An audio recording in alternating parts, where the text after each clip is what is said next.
chacun vos activités, votre rapport au JDR, etc. Donc on peut commencer par Jérémy. Très bien.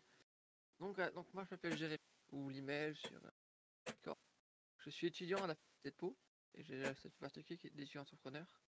Et je suis en train de monter le Monde de la Varielle, qui est une maison d'édition transmédia, qui éditera justement que des livres en rapport avec cet univers aussi, l'univers du Monde de la Varielle. Actuellement, je suis en train d'écrire un jeu de rôle papier et un roman en parallèle. Et merci beaucoup pour ta présentation.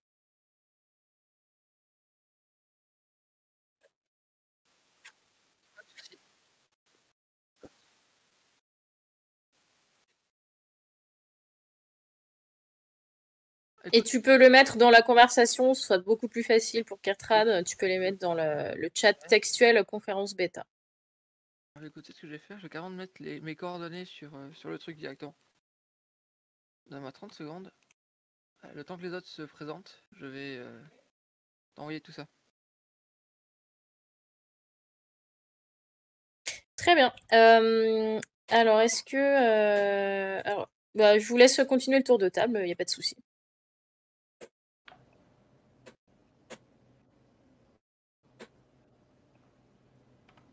Qui souhaite se présenter? Moi-même, j'ai développé quelques univers. Bon, j'en citer deux. D'abord, Byzance en 800 pour jouer avec les Byzantins autour du 9e siècle. Et je suis en cours de développement d'un JDR sur les Incas au moment de l'arrivée des Espagnols. Ça part un cas. Ça part un cas. Et donc que tu proposes pendant le week-end du Roll Event en jeu de rôle pour le public. Merci beaucoup. Voilà.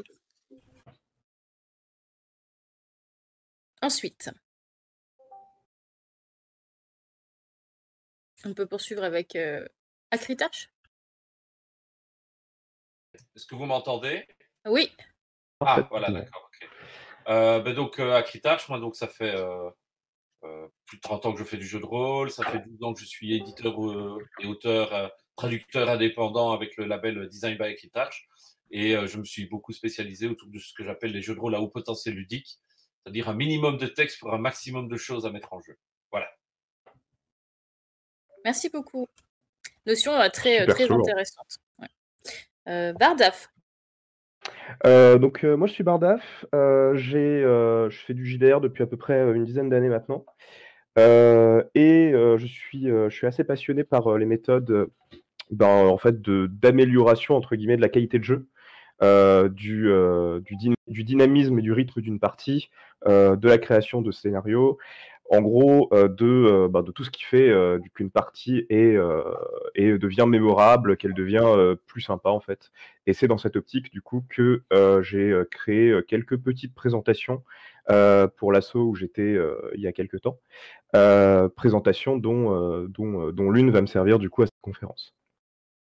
Et pour ma part, j'ai créé quelques JDR qui sont toujours restés en cercle privé. Voilà, j'en ai créé une demi-douzaine sur des thèmes divers, voilà, sans beaucoup de prétention, mais fort sympathiques tout de même, dont je fais jouer deux d'entre eux dont j'ai fait jouer un d'entre eux et dont je ferai jouer l'un d'entre eux hier et aujourd'hui.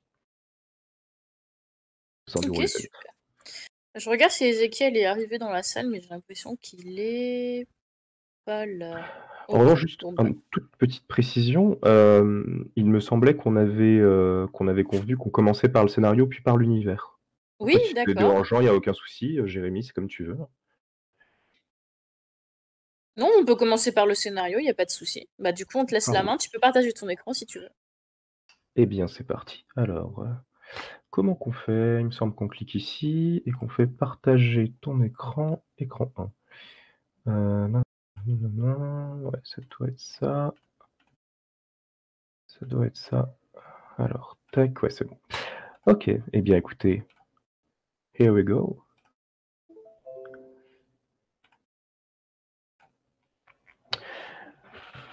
Est-ce que c'est bon?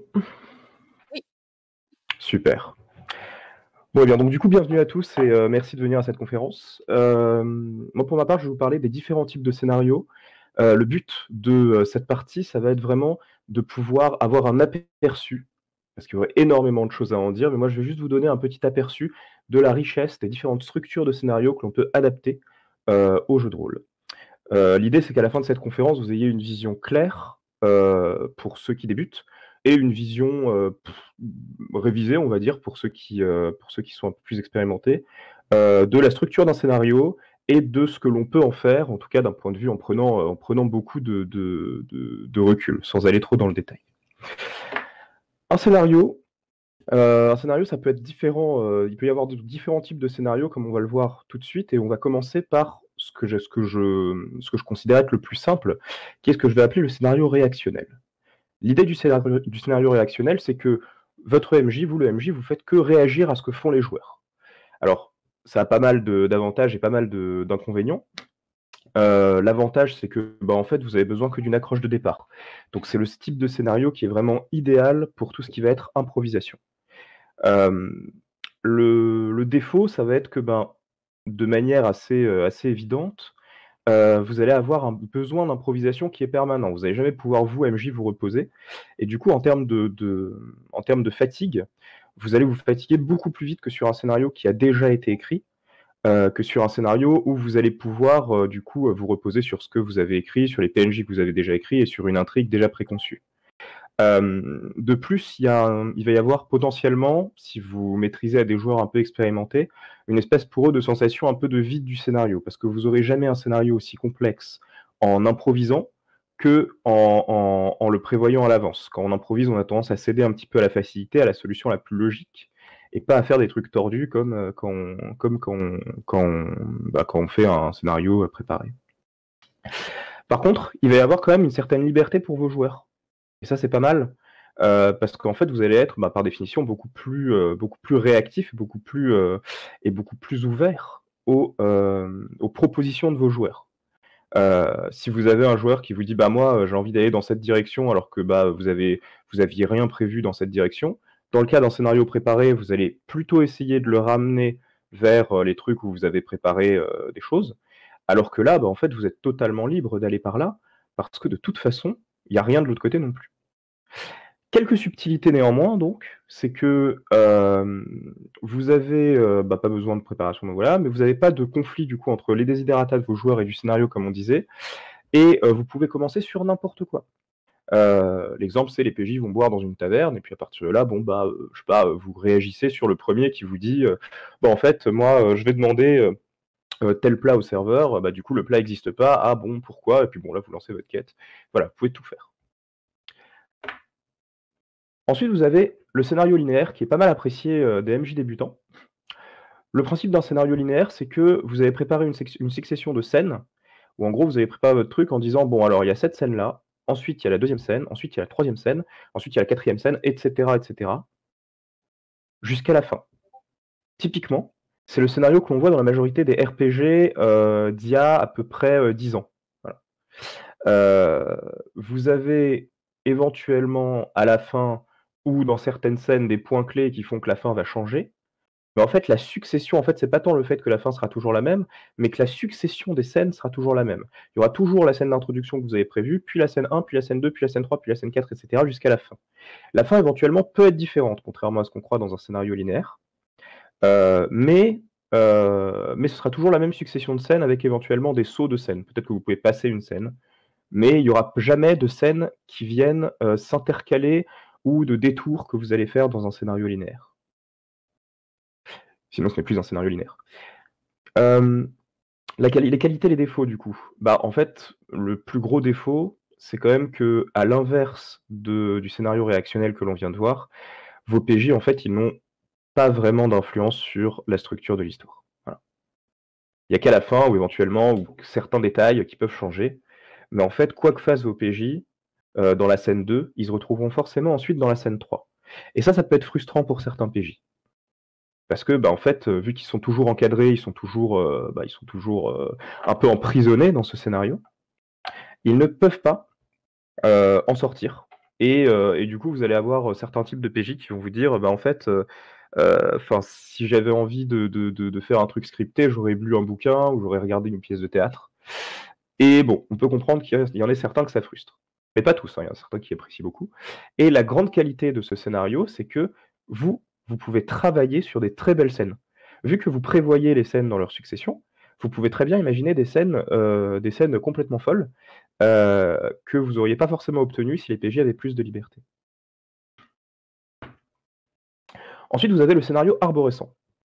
Dans un scénario arborescent, en fait, c'est comme un scénario linéaire, c'est-à-dire que vous travaillez l'ensemble de vos scènes, sauf qu'à chaque fois, il y a plusieurs versions des scènes, et chaque version des scènes donne lieu à plusieurs sous-versions, et chaque sous-version donne lieu à plusieurs sous-sous-versions, etc., comme vous pouvez le voir sur le schéma à droite. Donc, les qualités et les défauts. En fait, le gros problème du scénario arborescent, ça va être le travail que vous avez à fournir en amont. Si jamais vous voulez une liberté énorme, imaginons que vous ayez 4 scènes en tout dans votre scénario, et qu'à chaque fois, vous vouliez 5 possibilités. Si votre scène d'introduction, elle donne lieu à 5 possibilités, qui donne elle-même lieu à 5 possibilités, qui donne elle-même lieu à 5 possibilités, vous avez 5 x 5 x 5 scènes à préparer. Vous avez 125 scènes à préparer. Juste pour 4 scènes. Donc, évidemment, dans ces différentes scènes, il y en a qui vont se recouper, se recroiser. Vous pouvez atterrir à la même scène en passant par la scène, c'est l'exemple que j'ai donné dans la scène 2E, c'est-à-dire que vous pouvez passer par la scène 1B ou la scène 1C, en fonction des choix que vous faites dans ces deux scènes, vous pouvez tomber sur la même scène qui est la scène 2E, et pareil pour la scène 1B et la scène 1A, où vous tombez sur la scène 2C. Donc vous pouvez en recouper certains, mais en gros, vous allez très vite vous retrouver avec un nombre de scènes à préparer qui est colossal. Donc c'est bien pour des petits scénarios, c'est bien lorsque vous avez beaucoup de temps, c'est bien lorsque vous recoupez énormément de scènes, et ça vous permet à la fois d'avoir la liberté et d'avoir la préparation des scènes pour faire des bonnes scènes à vos PJ. Voilà. Bon. Tac. Et enfin, on a le scénario contextuel qui est celui que je vais développer le plus ici. Avant ça, il y a une petite note que j'aimerais faire quand même. Il y a beaucoup de MJ, il y a beaucoup de rôlistes en fait, que je vois souvent faire une espèce de hiérarchie entre les scénarios. C'est-à-dire que beaucoup maîtrisent cette différenciation entre le scénario en réaction, le scénario linéaire, l'arborescent, le contextuel, mais très souvent, il y a une espèce de hiérarchisation en disant le scénario linéaire, c'est pour les débutants, le scénario arborescent, c'est pour ceux qui sont un peu plus rodés, et puis le scénario contextuel, c'est quand on est suffisamment expérimenté, on est MJ, voilà, depuis longtemps, c'est bon, on peut se permettre. J'aimerais casser un petit peu ce cliché, parce qu'en soi, vous avez des scénarios linéaires qui sont superbes, des scénarios contextuels qui sont superbes, et des scénarios arborescents qui sont superbes. Et c'est beaucoup plus, à mon sens, mais on en débattra après en table ronde, je pense, c'est beaucoup plus, à mon sens, une question d'adaptation, à la fois au desiderata de ces joueurs, à leur expérience aussi, mais pas seulement. Parce que, eh bien, en fait, en fonction du type de joueur et du type de MJ que vous avez et que vous êtes, vous allez avoir différents désirs. Et si vous avez des joueurs qui viennent juste pour vivre une belle histoire et pas forcément influencer un scénario, vous avez beau être tous très expérimentés, eh ben, le scénario linéaire peut être le meilleur. Donc, scénario contextuel, le principe, c'est que l'environnement, les PNG, la situation initiale dans laquelle vous allez jouer sont écrits, mais pas le reste. Donc en fait, vous ne savez pas du tout dans quel sens ça va partir. Vous avez écrit votre histoire, donc vous savez ce qu'il s'est passé au moment où arrivent les PJ. Vous savez ce que veulent les PNJ. Vous savez si les PJ n'interviennent pas, en gros, ce qui va se passer. Et en fait, une fois que vous avez écrit l'environnement, en fait, voilà, vous écrivez vraiment le contexte, l'environnement. C'est pour ça que je l'appelle contextuel. Et ben en fait, une fois que vous avez écrit ça, en route, et puis vous lancez vos PJ dedans, et vous voyez ce qui se passe. La création d'un scénario contextuel, c'est un peu plus complexe parce qu'il faut doser subtilement à quel point vous impliquez les PJ. Et dans la mesure où vous n'avez pas de scène préécrite, si vous testez pas avant, ou si vous connaissez pas bien vos PJ, ou si vous n'avez pas un peu d'expérience sur comment ça se passe en général, un JDR et ce qu'ont tendance à faire vos PJ, vous avez des chances de le foirer. Les avantages et les inconvénients. Les avantages, beaucoup plus de liberté pour les joueurs, évidemment, vu que vous n'avez pas du tout préécrit de scène. Vous-même, on prend généralement plus de plaisir quand on est MJ sur un scénario contextuel, parce que nous-mêmes, on est surpris, en fait. Vu qu'on n'a pas du tout défini de scène, on ne sait pas du tout par où les PJ vont passer, en général, on en prévoit quelques-unes. on prévoit quelques solutions pour les PJ, mais parfois ils en trouvent une qu'on n'a pas du tout imaginée, et ils passent par ce qui peut arriver aussi sur le scénario arborescent, où on ramène sur des scènes qu'on a préparées au final, mais là vraiment ils peuvent partir dans des directions totalement imprévues, et qui marchent. Il y a plus de rejouabilité. C'est-à-dire que si vous, MJ, vous faites 10 fois le même scénario linéaire ou arborescent, et ben en fait vous allez rapidement vous lasser. C'est-à-dire que vous allez toujours jouer la même chose, et pour le MJ, bah, parfois c'est un peu lourd, c'est-à-dire qu'il se dit bon bah là il est telle heure, on en est à là, et forcément quoi. Là, avec le scénario contextuel, vous allez être quasi systématiquement surpris par vos PJ, et donc du coup vous allez prendre beaucoup plus de plaisir à faire rejouer ce scénario. C'est ensuite le seul format qui est inexistant dans d'autres médias. Pourquoi? Parce que on retrouve le scénario en réaction. Ça existe dans un autre média qui est le théâtre d'improvisation. Typiquement, dans le théâtre d'improvisation, quand vous arrivez sur scène, vous ne savez pas du tout ce que l'autre improvisateur va faire. Lui-même ne le sait pas d'ailleurs. Hein. Le principe, c'est que vous ne savez pas ce que vous allez faire. Et en fait, vous inventez au fur et à mesure en vous renvoyant la balle. Donc ça, dans le théâtre d'improvisation, on a le scénario réactionnel. Et et ne serait-ce que dans le jeu vidéo et dans le scénario linéaire, c'est un scénario purement littéraire. En soi, on a des livres, hein, basiquement, qui racontent des histoires. Dans le scénario arborescent, on a les livres dont vous êtes le héros, et on a les RPG modernes, type The Witcher, Cyberpunk 2077, qui vous permettent de prendre différentes voies et de vivre différentes histoires. Le scénario contextuel, aujourd'hui, à ma connaissance en tout cas, on n'a aucun autre média qui permet d'en émuler un. On a la vraie vie. Ok. C'est beaucoup moins prévisible, donc ça rejoint ce qu'on disait avant. Et enfin, c'est plus stable. Qu'est-ce qu'on entend par c'est plus stable? C'est plus stable, ça veut dire que lors d'un scénario linéaire ou d'un scénario arborescent, en fait, la faiblesse, l'une des autres faiblesses dont j'ai pas parlé de ces deux types de scénar, c'est que si vos PJ pensent à quelque chose auquel vous n'avez vraiment pas pensé, s'il y a une faille, entre guillemets, dans votre scénario,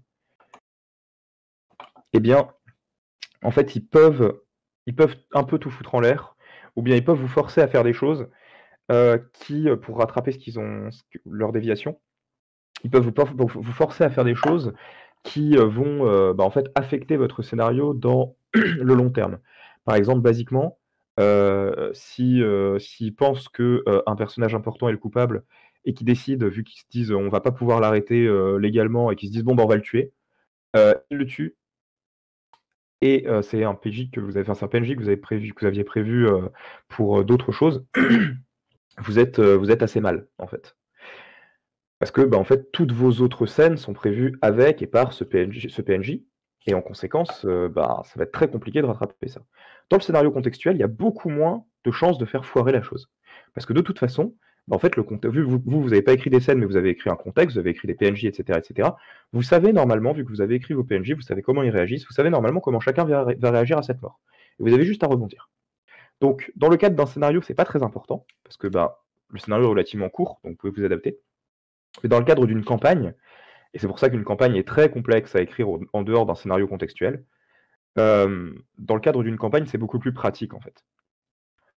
Les inconvénients, c'est que vous avez plus de complexité. C'est pas plus long, hein, le plus long c'est l'arborescent, mais vous avez plus de complexité dans la conception et dans l'exécution. Vous avez un nombre d'outils là où le scénario arborescent est linéaire. En soi, c'est simple à écrire, c'est long, c'est potentiellement, c'est pas plus facile à trouver en termes d'idées, mais en termes de structure, c'est plus simple. Là, on est vraiment dans la complexité parce qu'il y a plein d'outils différents que vous pouvez utiliser pour écrire un scénario contextuel.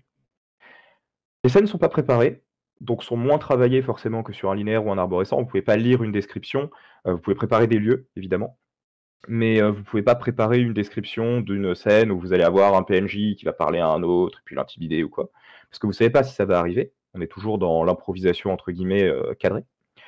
Et enfin, ça demande de l'improvisation et une capacité, évidemment, à rebondir sur les propositions des joueurs, comme on disait. Je vais vous présenter quelques outils, du coup, pour créer un scénario contextuel. Il y a énormément d'outils qui existent. Je n'ai pas du tout la prétention de vous donner une liste exhaustive là dans ce qui va arriver. Par exemple, dans les outils que je ne vais pas du tout présenter, il y a le fait de préparer des descriptions pour vos lieux. Les différents lieux importants, c'est sympa d'avoir une description de ces derniers, comme ça quand votre PJ arrive à l'intérieur, hop, vous avez une description. Moi j'ai toujours beaucoup de mal avec les lieux, donc je ne le fais pas. Mais c'est une erreur. Donc vous devez préparer une situation initiale. Ça, c'est à peu près obligé. C'est très dur de s'en passer. Donc l'idée, c'est quand vos PJ vont arriver en jeu, quelle est la situation initiale? On va prendre un exemple, par exemple, et cette situation initiale, pardon, doit intégrer un problème ou un conflit, forcément, avec lequel vont devoir interagir vos PJ. Pourquoi? Parce que si vos PJ ils arrivent dans un village où tout se passe bien, ils vont prendre un verre de lait de chèvre à la taverne. Le tavernier leur dit bonjour, ils prennent un lait de chèvre. Bon bah voilà, super, ils ont pris leur lait de chèvre, ils repartent. Bon, votre scénario, il va pas rester dans les mémoires, si vous voyez ce que je veux dire. C'est pour ça que dans tout bon scénario, enfin tout bon scénario naît du conflit. Alors il y a des exceptions, hein, bien entendu, hein, il y a des trucs, mais en théâtre, en tradition un peu classique, il y a toujours un conflit en fait. Il y a un élément perturbateur. Et donc là, par exemple, ça va être les paysans sont attaqués chaque semaine par des gobelins. Donc il y a une situation problématique qui est que, en fait, les PJ vont potentiellement se sentir obligés d'aller défendre ces pauvres paysans et de comprendre ce qui se passe. Donc il y a plusieurs choses dans ce cas-là à pas oublier. Déjà, les PJ doivent être hameçonnés. Parce que s'ils n'ont pas connaissance de la situation initiale, s'ils ne connaissent pas ce problème de gobelins, en fait, le scénario ne démarre pas. Ensuite, ils doivent avoir intérêt à la résoudre. Si votre groupe de PJ, c'est un groupe de PJ blasés qui s'en fichent de tout et qui a personne qui connaisse dans le village, ils vont faire bon, d'accord, on passe notre chemin, salut. Il faut qu'ils aient soit un sens de l'honneur, soit un désir d'aider son prochain, soit qu'ils soient avides de sous et que les villageois proposent de les payer. Donc voilà, il peut y avoir plein de solutions, mais il faut forcément qu'il y ait un hameçon. Ensuite, la situation, elle peut être simple. Genre, les gobelins, ils attaquent pour se nourrir, hein, c'est pas... Voilà, donc bon, ça va se résoudre assez simplement, ils vont y aller, ils vont négocier avec eux, éventuellement leur faire un accord entre les gobelins et les villageois pour que les gobelins aient de la nourriture, ou bien ils vont les défoncer. Hein. Ou bien, la situation peut être complexe. Par exemple, ils peuvent avoir été invoqués par un sorcier qui fait chanter la bourgmestre pour qu'elle l'épouse. Bref, et dans ce cas-là, ils vont devoir mener une enquête, etc., etc. Et remonter éventuellement vers jusqu'au sorcier. Il faut définir votre situation initiale de la manière la plus détaillée possible. De préférence en partant du plus simple, il y a des gobelins, et en complexifiant ensuite. Vous vous dites d'abord, il y a des gobelins, quel est le problème? Et ensuite, pourquoi il y a ce problème? Et à partir de là, vous faites différentes couches de complexité. Ensuite, un autre outil, c'est que vous pouvez avoir un diagramme relationnel. Le diagramme relationnel, celui que je vais vous montrer après, est très moche. Le diagramme relationnel, en gros, vous mettez dans chaque case un de vos PNJ. Vous pouvez également mettre vos PJ dans les cases. Et vous mettez des flèches pour représenter les relations entre eux. Bidule déteste machin, truc à voler l'héritage de bidule, etc., etc. Comme ça, lorsque vous regardez votre diagramme, vous savez directement comment l'action d'un PNJ, ou d'un PJ d'ailleurs, va influencer l'opinion ou les actions du reste. Par exemple, on peut avoir ça. Et en plus de ça, ça vous fait un résumé de l'histoire. Par exemple, vous avez ici un scénario, donc du coup vous avez une bourgmestre qui a invoqué du coup la bête, qui est une entité née d'un rituel, blablabla. Olin qui a vu la bourgmestre dialoguer, assister au festin de son pote garde. Bon, voilà, vous avez vous mettez des cases, là c'est très simple, il n'y a que 5 occurrences. Mais vous avez ce qui lie les différents PNJ entre eux. Alors après, vous pouvez faire des trucs beaucoup plus complexes, beaucoup plus chiadés. Voilà, vous pouvez avoir des diagrammes relationnels à 200 PNJ si vous faites une campagne, c'est pas un souci. Il faudra juste bien prévoir votre logiciel de mind mapping et pas prendre un truc dégueu comme ça. Vous avez ensuite l'agenda. L'idée de l'agenda, c'est que vous vous dites, s'il n'y a pas les PJ, si les PJ ne font rien, qu'est-ce qui se passe? Et vous avez du coup un agenda où vous vous dites, ok, au jour 1, le matin, il se passe ça, ça et ça. Le soir, il se passe ça, ça et ça, parce que tel PNJ a prévu de faire ça. Le plan de cet autre PNJ, c'est que le lendemain, il fasse ça, etc., etc. L'idée, c'est que votre agenda, il est dynamique. Chaque fois que les PJ font une action, votre agenda, il vous demandez si ça retarde la chose, si ça annule certains événements, si ça en crée d'autres. Et évidemment, la majorité du temps, si les PJ ne font rien, l'idée, c'est que il se passe des drames si les PJ ne font rien, ce qui fait que en fait, les PJ empêchent les drames de votre agenda. Donc pour ça, les PJ doivent comprendre ce qui se passe et du coup réagir aux différentes actions. Donc pour finir, je vais donner quelques petites astuces. Déjà, ça c'est la meilleure astuce quand vous avez la flemme que les joueurs quand vous avez la flemme d'inventer un scénario vous-même. L'idée, en fait, ça se fait dans le cadre d'un scénario réactionnel. C'est un peu une triche. Je vous recommande de ne pas le faire trop souvent, sinon on va s'en rendre compte. Mais par exemple, si vous aviez prévu de faire un scénario et que vous vous retrouvez en panne d'inspiration et que vous arrivez à votre soirée avec vos amis et qu'ils vous font bon, bah alors, t'as préparé ton scénar et que vous n'avez pas envie de dire bah non, finalement, on va faire un Monopoly. Ce que vous pouvez faire, alors il faut mentir à vos PJ, hein, mais bon, ça c'est l'idée, ça c'est un autre débat, mais il faut toujours mentir à vos PJ. Mais c'est un autre débat, encore une fois, c'est que en fait vos joueurs écrivent le scénario. L'idée c'est que vous lancez une situation bizarre, et en fait à chaque fois, vous écoutez attentivement les théories de vos joueurs. Et après vous faites votre marché. C'est-à-dire qu'en lançant votre événement très bizarre, vos joueurs vont forcément se mettre à débattre entre eux en disant purée, je suis sûr que c'est ça, c'est probablement ça, on devrait faire ceci, etc., etc.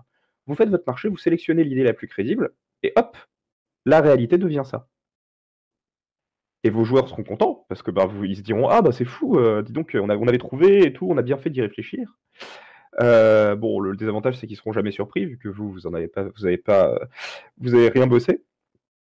Mais voilà, ça peut dépanner comme solution. Ne le faites pas trop souvent, ça tue l'originalité dans le JDR. Et alors, ce qui est bien, c'est que vous pouvez noter ce qui s'est passé finalement pour le prochain scénario avec d'autres joueurs. C'est ce qu'on appelle de l'exploitation.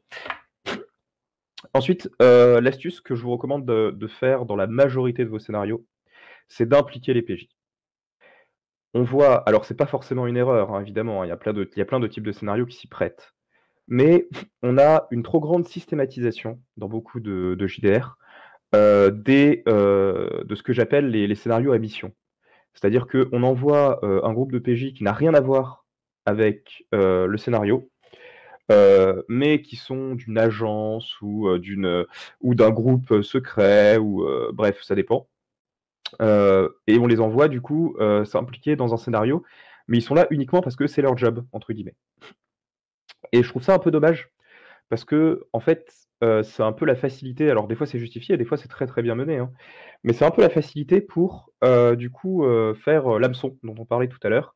C'est-à-dire que vous devez aller là-bas et résoudre la situation parce que c'est votre job, parce que vous êtes de telle agence, etc., etc. Il y a un moyen qui demande un tout petit peu plus de travail, mais très peu, et qui a pas mal d'avantages, qui est d'impliquer directement les PJ dans l'histoire. Comment faire? C'est simple. Au lieu d'avoir un supérieur qui vous envoie résoudre votre mission, vous avez la mère d'un des PJ, le père, le frère, le copain, voilà, la cousine, qui appelle le PJ et qui lui dit oh là là, il m'est arrivé un truc horrible, ou j'ai reçu une lettre de menace, etc., etc. Le résultat, c'est que vous avez un investissement émotionnel qui est beaucoup plus fort et que vous avez beaucoup moins le syndrome du c'est pour le boulot, on s'en fiche, voilà. Et ça donne un petit peu d'originalité aussi. Voilà. Vous pouvez combiner les deux, c'est-à-dire que vous pouvez très bien avoir un PJ ou deux qui sont liés aux victimes de l'affaire, ou même aux coupables, hein, d'ailleurs. Ce qui permet de faire des dissensions dans le groupe un petit peu, ce qui peut être utile. Et vous pouvez avoir deux autres qui sont là uniquement parce qu'ils ont été embauchés. Vous pouvez même avoir les PJ qui sont amis. Il y en a un dont le proche est menacé et il ramène ses amis. Voilà, il y a plein de choses possibles, mais je vous conseille d'impliquer le plus souvent possible vos PJ dans l'histoire. Vous avez un meilleur impact émotionnel, vous avez un hameçon qui est tout trouvé, que des avantages. Donc voilà, donc en conclusion, j'espère que du coup cette présentation vous aura permis de voir ou de revoir de manière un petit peu plus claire les différents types de scénarios qui existent. J'ai pas du tout la prétention d'être exhaustif ou complet, mais voilà, à partir de là, au moins ça ouvre le débat et ça permet d'aller un petit peu plus en profondeur dans la création de scénarios et dans l'analyse de la structure de ces derniers. Ce sur quoi on reviendra évidemment en table ronde, je l'espère, pour approfondir un petit peu. Je sais pas du tout si c'est le moment maintenant de faire ça. Est-ce que vous avez des questions? Je vais arrêter le partage. Tac. Hop, je sais pas du tout si vous êtes mute, si quoi, j'ai aucune idée. Merci beaucoup, Bardaf. Oui, justement, je me disais que peut-être que ce serait bien qu'on puisse faire un petit peu les réactions maintenant avant de passer à la suite. Est-ce que, voilà, Eric, Ezekiel, s'il est arrivé, etc. Est-ce que vous avez envie, Bastien, etc., est-ce que vous avez envie de réagir? Est-ce que ça fait écho à votre travail? Est-ce que vous avez découvert de nouvelles choses? Est-ce que vous souhaitez donner votre sentiment sur cette présentation?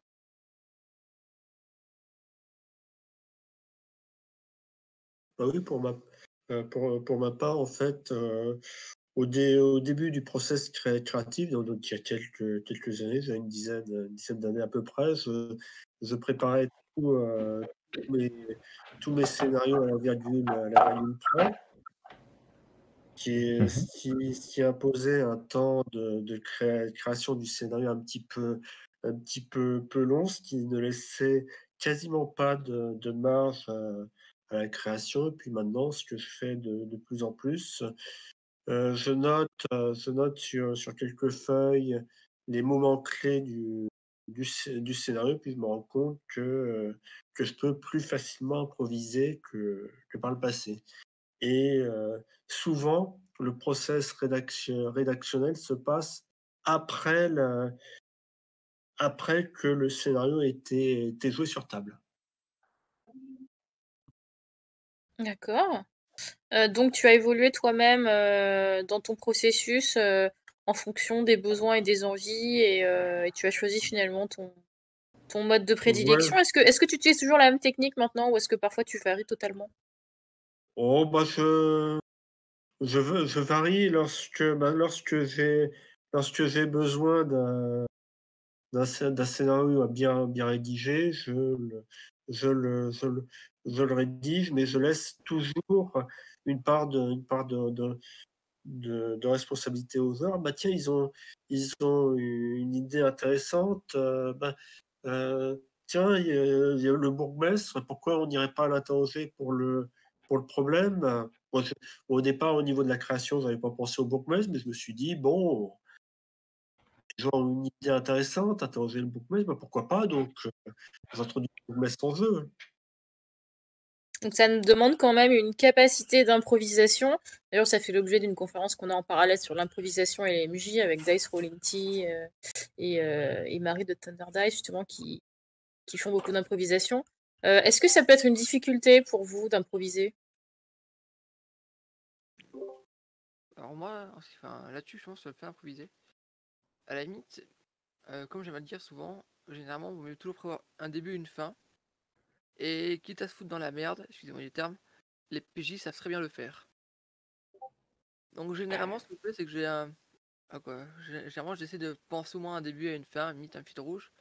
Et ensuite, je laisse les PJ faire, en fait. Alors, le problème que vous pouvez avoir dans ces cas-là, je l'ai vécu hier, c'est quand vous avez votre groupe de PJ qui décide de se scinder un au même endroit, et que vous devez amener, et qu'un des deux groupes est arrivé au bon endroit, et que vous devez tout faire pour que l'autre y arrive aussi, bah vous pouvez passer beaucoup plus de temps à ramer pour que ce second groupe de PJ arrive au premier endroit qu'autre chose, à l'endroit où il devait être. Bon, généralement, ça permet vraiment d'avoir des choses assez marrantes et on va avoir ces improvisations et surtout une certaine capacité de rebond. Et limite, c'est peut-être de penser en plusieurs dimensions. Dans le sens où qu'est-ce qu'il serait capable de me faire? Voilà. Ok. Et est-ce que tu souhaites intervenir, Bastien? Est-ce que vous m'entendez là? Oui? Oui, on t'entend. Ok. Donc, l'improvisation, c'est la manière dont je maîtrise le plus. Et donc, en effet, j'ai aucun problème. Puis, j'ai développé des outils pour ce faire, de manière à avoir des scénarios dynamiques en improvisation. Je ne rejoins pas tout à fait la remarque de Bardaf quand il dit que les scénarios en improvisation sont vides, parce que je pense que ça dépend justement d'avoir les bons outils en improvisation pour éviter que ces scénarios soient vides et que, bien au contraire, ils puissent avoir, en chargeant convenablement les questions qu'on pose aux joueuses à table et en utilisant les bons outils d'improvisation, on peut avoir des scénarios qui sont très très riches. Et puis alors, je me posais une question par rapport à la présentation de Bardaf. Je me demandais dans tes catégories, où est-ce que tu places le scénario de type X-Crawl dedans? Alors, est-ce que tu pourrais définir, je n'ai pas le vocabulaire là-dessus, malheureusement. Mais alors, j'aimerais juste réagir juste avant ta réponse, j'aimerais juste réagir. Il y avait en effet noté que le scénario d'improvisation était parfois vide, il y avait des guillemets entre vides justement, c'est pour dire qu'il est moins rempli en général que le scénario non improvisé, parce que il n'a pas fait l'objet d'une préparation. Mais tu peux avoir en effet des scénarios très intéressants en improvisé, j'ai pas dit le contraire. Et du coup, pour répondre à sa question, tu souhaitais la définition de ce qui définit comme étant X-Roll ? Absolument. Alors Bastien, est-ce que tu peux nous définir un peu ce que tu entends par X-Roll ? Donc le X-Crawl, c'est quoi? C'est un scénario qui est défini sur base d'une carte dans laquelle un certain nombre de lieux sont déterminés et un certain nombre, j'ai envie de dire, de péripéties sont prévues dans ces différents lieux et où les joueurs sont totalement libres de choisir ce qu'ils vont faire. Et donc, par exemple, dans les exemples récents de jeux de rôle X-Crawl qu'on a connus, il y a par exemple Oltré de Le Grumpf qui fait ça très bien. Ok, pour moi c'est de l'arborescent. Étant donné qu'ils ont des scènes, ils ont des scènes, des lieux, comme tu dis, des items sur des cartes, et que en fait ils naviguent entre ces items en choisissant à chaque fois. Vu qu'ils choisissent, c'est pas du linéaire, mais vu qu'il y a des checkpoints entre guillemets, pour moi c'est de l'arborescent. Tu peux très bien passer à l'endroit 1 et puis à l'endroit 5 et puis revenir au 2, repartir au 1, revenir au 5, aller en 7, passer en 8, c'est pas vraiment arborescent. Est-ce que ce serait pas une toile d'araignée? J'ai présenté 4 types de scénarios, mais en effet, si on approfondit un peu, on peut voir qu'il y en a certains qui empruntent, qu'il y a des espèces de, on va dire, d'hybrides entre différents scénarios. Là, on serait proche, à mon sens, de l'arborescent avec un peu de contextuel. Vu qu'on n'est pas exactement comme tu l'as dit dans l'arborescent, je le reconnais, étant donné qu'on n'a pas une scène 1 qui amène vers une variation de scène 2, qui amène vers des variations de scène 3, mais on a une scène 1 qui permet d'amener vers une scène 1, 2, 3, 4, 5, qui elle-même permet d'amener vers la scène 3, 4, etc. etc. Donc, en effet, c'est de l'arborescent un peu plus, comment dire, un peu plus libre, quoi, finalement. Mais on a toujours une succession de scènes entre lesquelles on peut choisir. D'accord. Finalement, en fait, ce qu'on constate dans ce que vous venez de dire, c'est que y a une proposition de classification pour à but pédagogique, mais qu'au final, il y a énormément d'hybridation entre ces différentes propositions et que les MJ, en fonction de leur univers et de leurs besoins et des ressentis qu'ils veulent provoquer aux joueurs, finalement, ils font un peu leur marché, quoi. Oui, totalement. Et toi, Jérémy, est-ce que tu peux nous en dire un peu plus? Tu dis que tu étais plus à l'aise par rapport à ton univers pour proposer des choses beaucoup plus improvisées. Pourquoi est-ce que tu choisis cette improvisation? Est-ce que c'est pour une facilité cognitive sur ton univers, quelque chose qui te permet d'être plus créatif? Alors, là-dessus, justement, ce truc-là, justement, sur ma capacité sur mon truc d'improvisation, je l'implique pas forcément qu'à mon univers.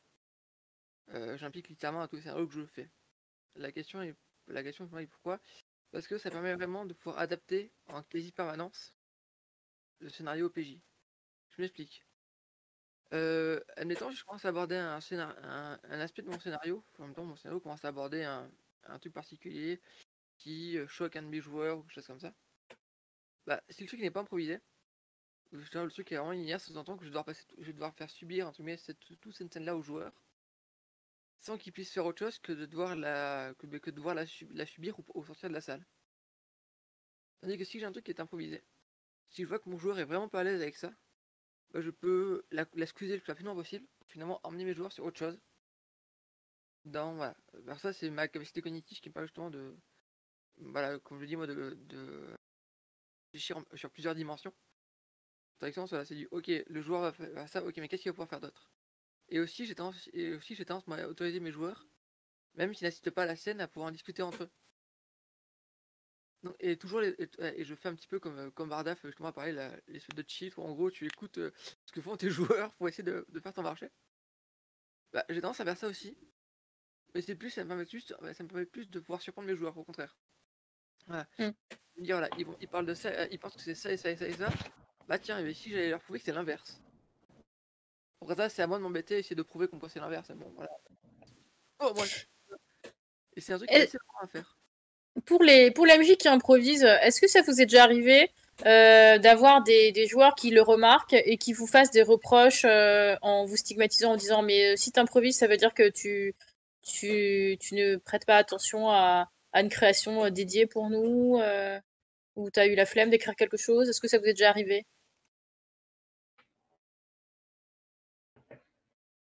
Alors, moi, personnellement, strictement jamais, puisque moi j'annonce la couleur d'entrée de jeu, puisque tous mes scénarios sont quasi uniquement maintenant en improvisation complète, ou alors en tout cas, j'ai un minimum d'informations autour desquelles je brode allègrement. On ne me le reproche pas. Par contre, quand dans les années 90, enfin 90, la mode était au scénario linéaire, voire même carrément dirigiste, là, par contre, oui, j'ai eu des remarques à cette époque-là, mais de nouveau, moi j'ai jamais menti sur la cam que je vends à mes joueurs. Moi, ce que j'aime, c'est être surpris quand je joue. Ce que j'aime, c'est improviser avec mes joueurs. Si vous avez envie de faire du linéaire dirigiste, allez trouver un autre maître de jeu qui fera ça beaucoup mieux que moi et qui vous apportera des vraies émotions liées à ce genre de type de maîtrise. Donc tu disais que à l'époque tu t'es pris des remarques parce que la tendance était d'avoir des choses très cadrées, très écrites en avance et aujourd'hui moins. Est-ce qu'on a constaté une évolution par rapport à cette masterisation, enfin cette maîtrise des jeux qui tend le plus possible, enfin pas le plus possible, mais de plus en plus vers l'improvisation. Comment vous expliquez ce phénomène? Alors, là-dessus, je vais rebondir vite fait sur ce que nous a dit notre cher ami Akritarch, pardon. Pour moi, un scénario qui va être scripté, c'est plus un scénario qu'on devrait mettre en place soit pour les parties d'initiation ou soit des pré-tirés. Pour une raison toute bête. J'ai déjà subi ça et ça m'avait. Je sais que ça m'avait vraiment pas apprécié. J'ai vraiment pas apprécié le truc. On m'avait fait créer un personnage, donc j'ai vraiment créé mon personnage, j'ai vraiment monté mon personnage sur je pense, sur un élément de ce qu'il était. Je me retrouve face à un scénario où ce dont était construit mon personnage, je ne l'avais plus. C'est vrai que mon personnage, je n'ai pas pu le jouer comme j'aurais voulu et comme j'aurais dû. Parce que c'est vrai que voilà, écoute, j'avais l'impression d'être dans une montagne russe, sauf que dans mon montagne russe, j'avais pas de quoi m'attacher. En fait. Donc mon personnage était entre guillemets constamment en danger. Donc il fallait faire ultra attention au que je pouvais faire. Je ne pouvais pas utiliser mes pouvoirs parce qu'ils étaient liés à ce truc que je n'avais pas. En honnêteté, je me suis fait chier quoi. Excusez-moi du terme, mais je me suis vraiment fait chier. Voilà quoi, voilà, quoi. La seule envie que j'avais, c'était en mode voilà, hop, le scénario est fini, le problème est réglé, c'est bon, je sors de la table, je vais boire un café ou je vais boire autre chose et puis c'est marre. D'accord. Et du coup, les autres, est-ce que vous avez constaté dans votre, j'ai envie de dire, carrière de MJ et de créateur, une évolution ou une demande de la part de vos joueurs qui tend plus vers un type de technique scénaristique ou autre? Alors, pour ma part, oui, un petit peu. C'est-à-dire que ça dépend des types de scénarios, en fait. Pour tout ce qui va être enquête, par exemple, l'improvisation, c'est un peu compliqué. C'est-à-dire que dès qu'on commence à improviser dans un scénar d'enquête, très rapidement, en fait, on est... comment dire? En fait, inconsciemment, on a tous des réflexes de création.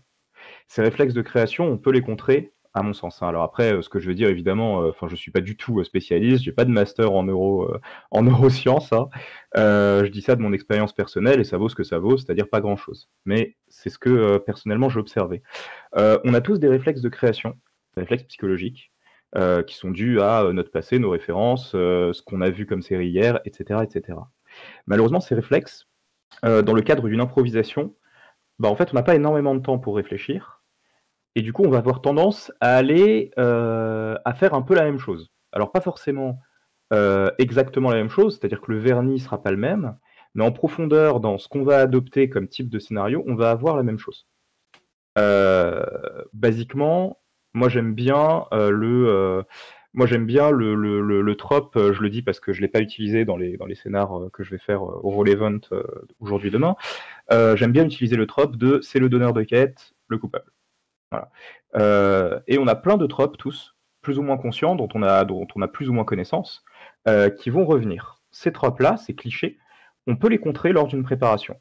On peut beaucoup moins facilement les contrer lors d'une improvisation. Parce qu'on va avoir tendance, c'est plus facile, vu qu'on en a l'habitude, à se reposer dessus, même si on n'en a pas forcément conscience.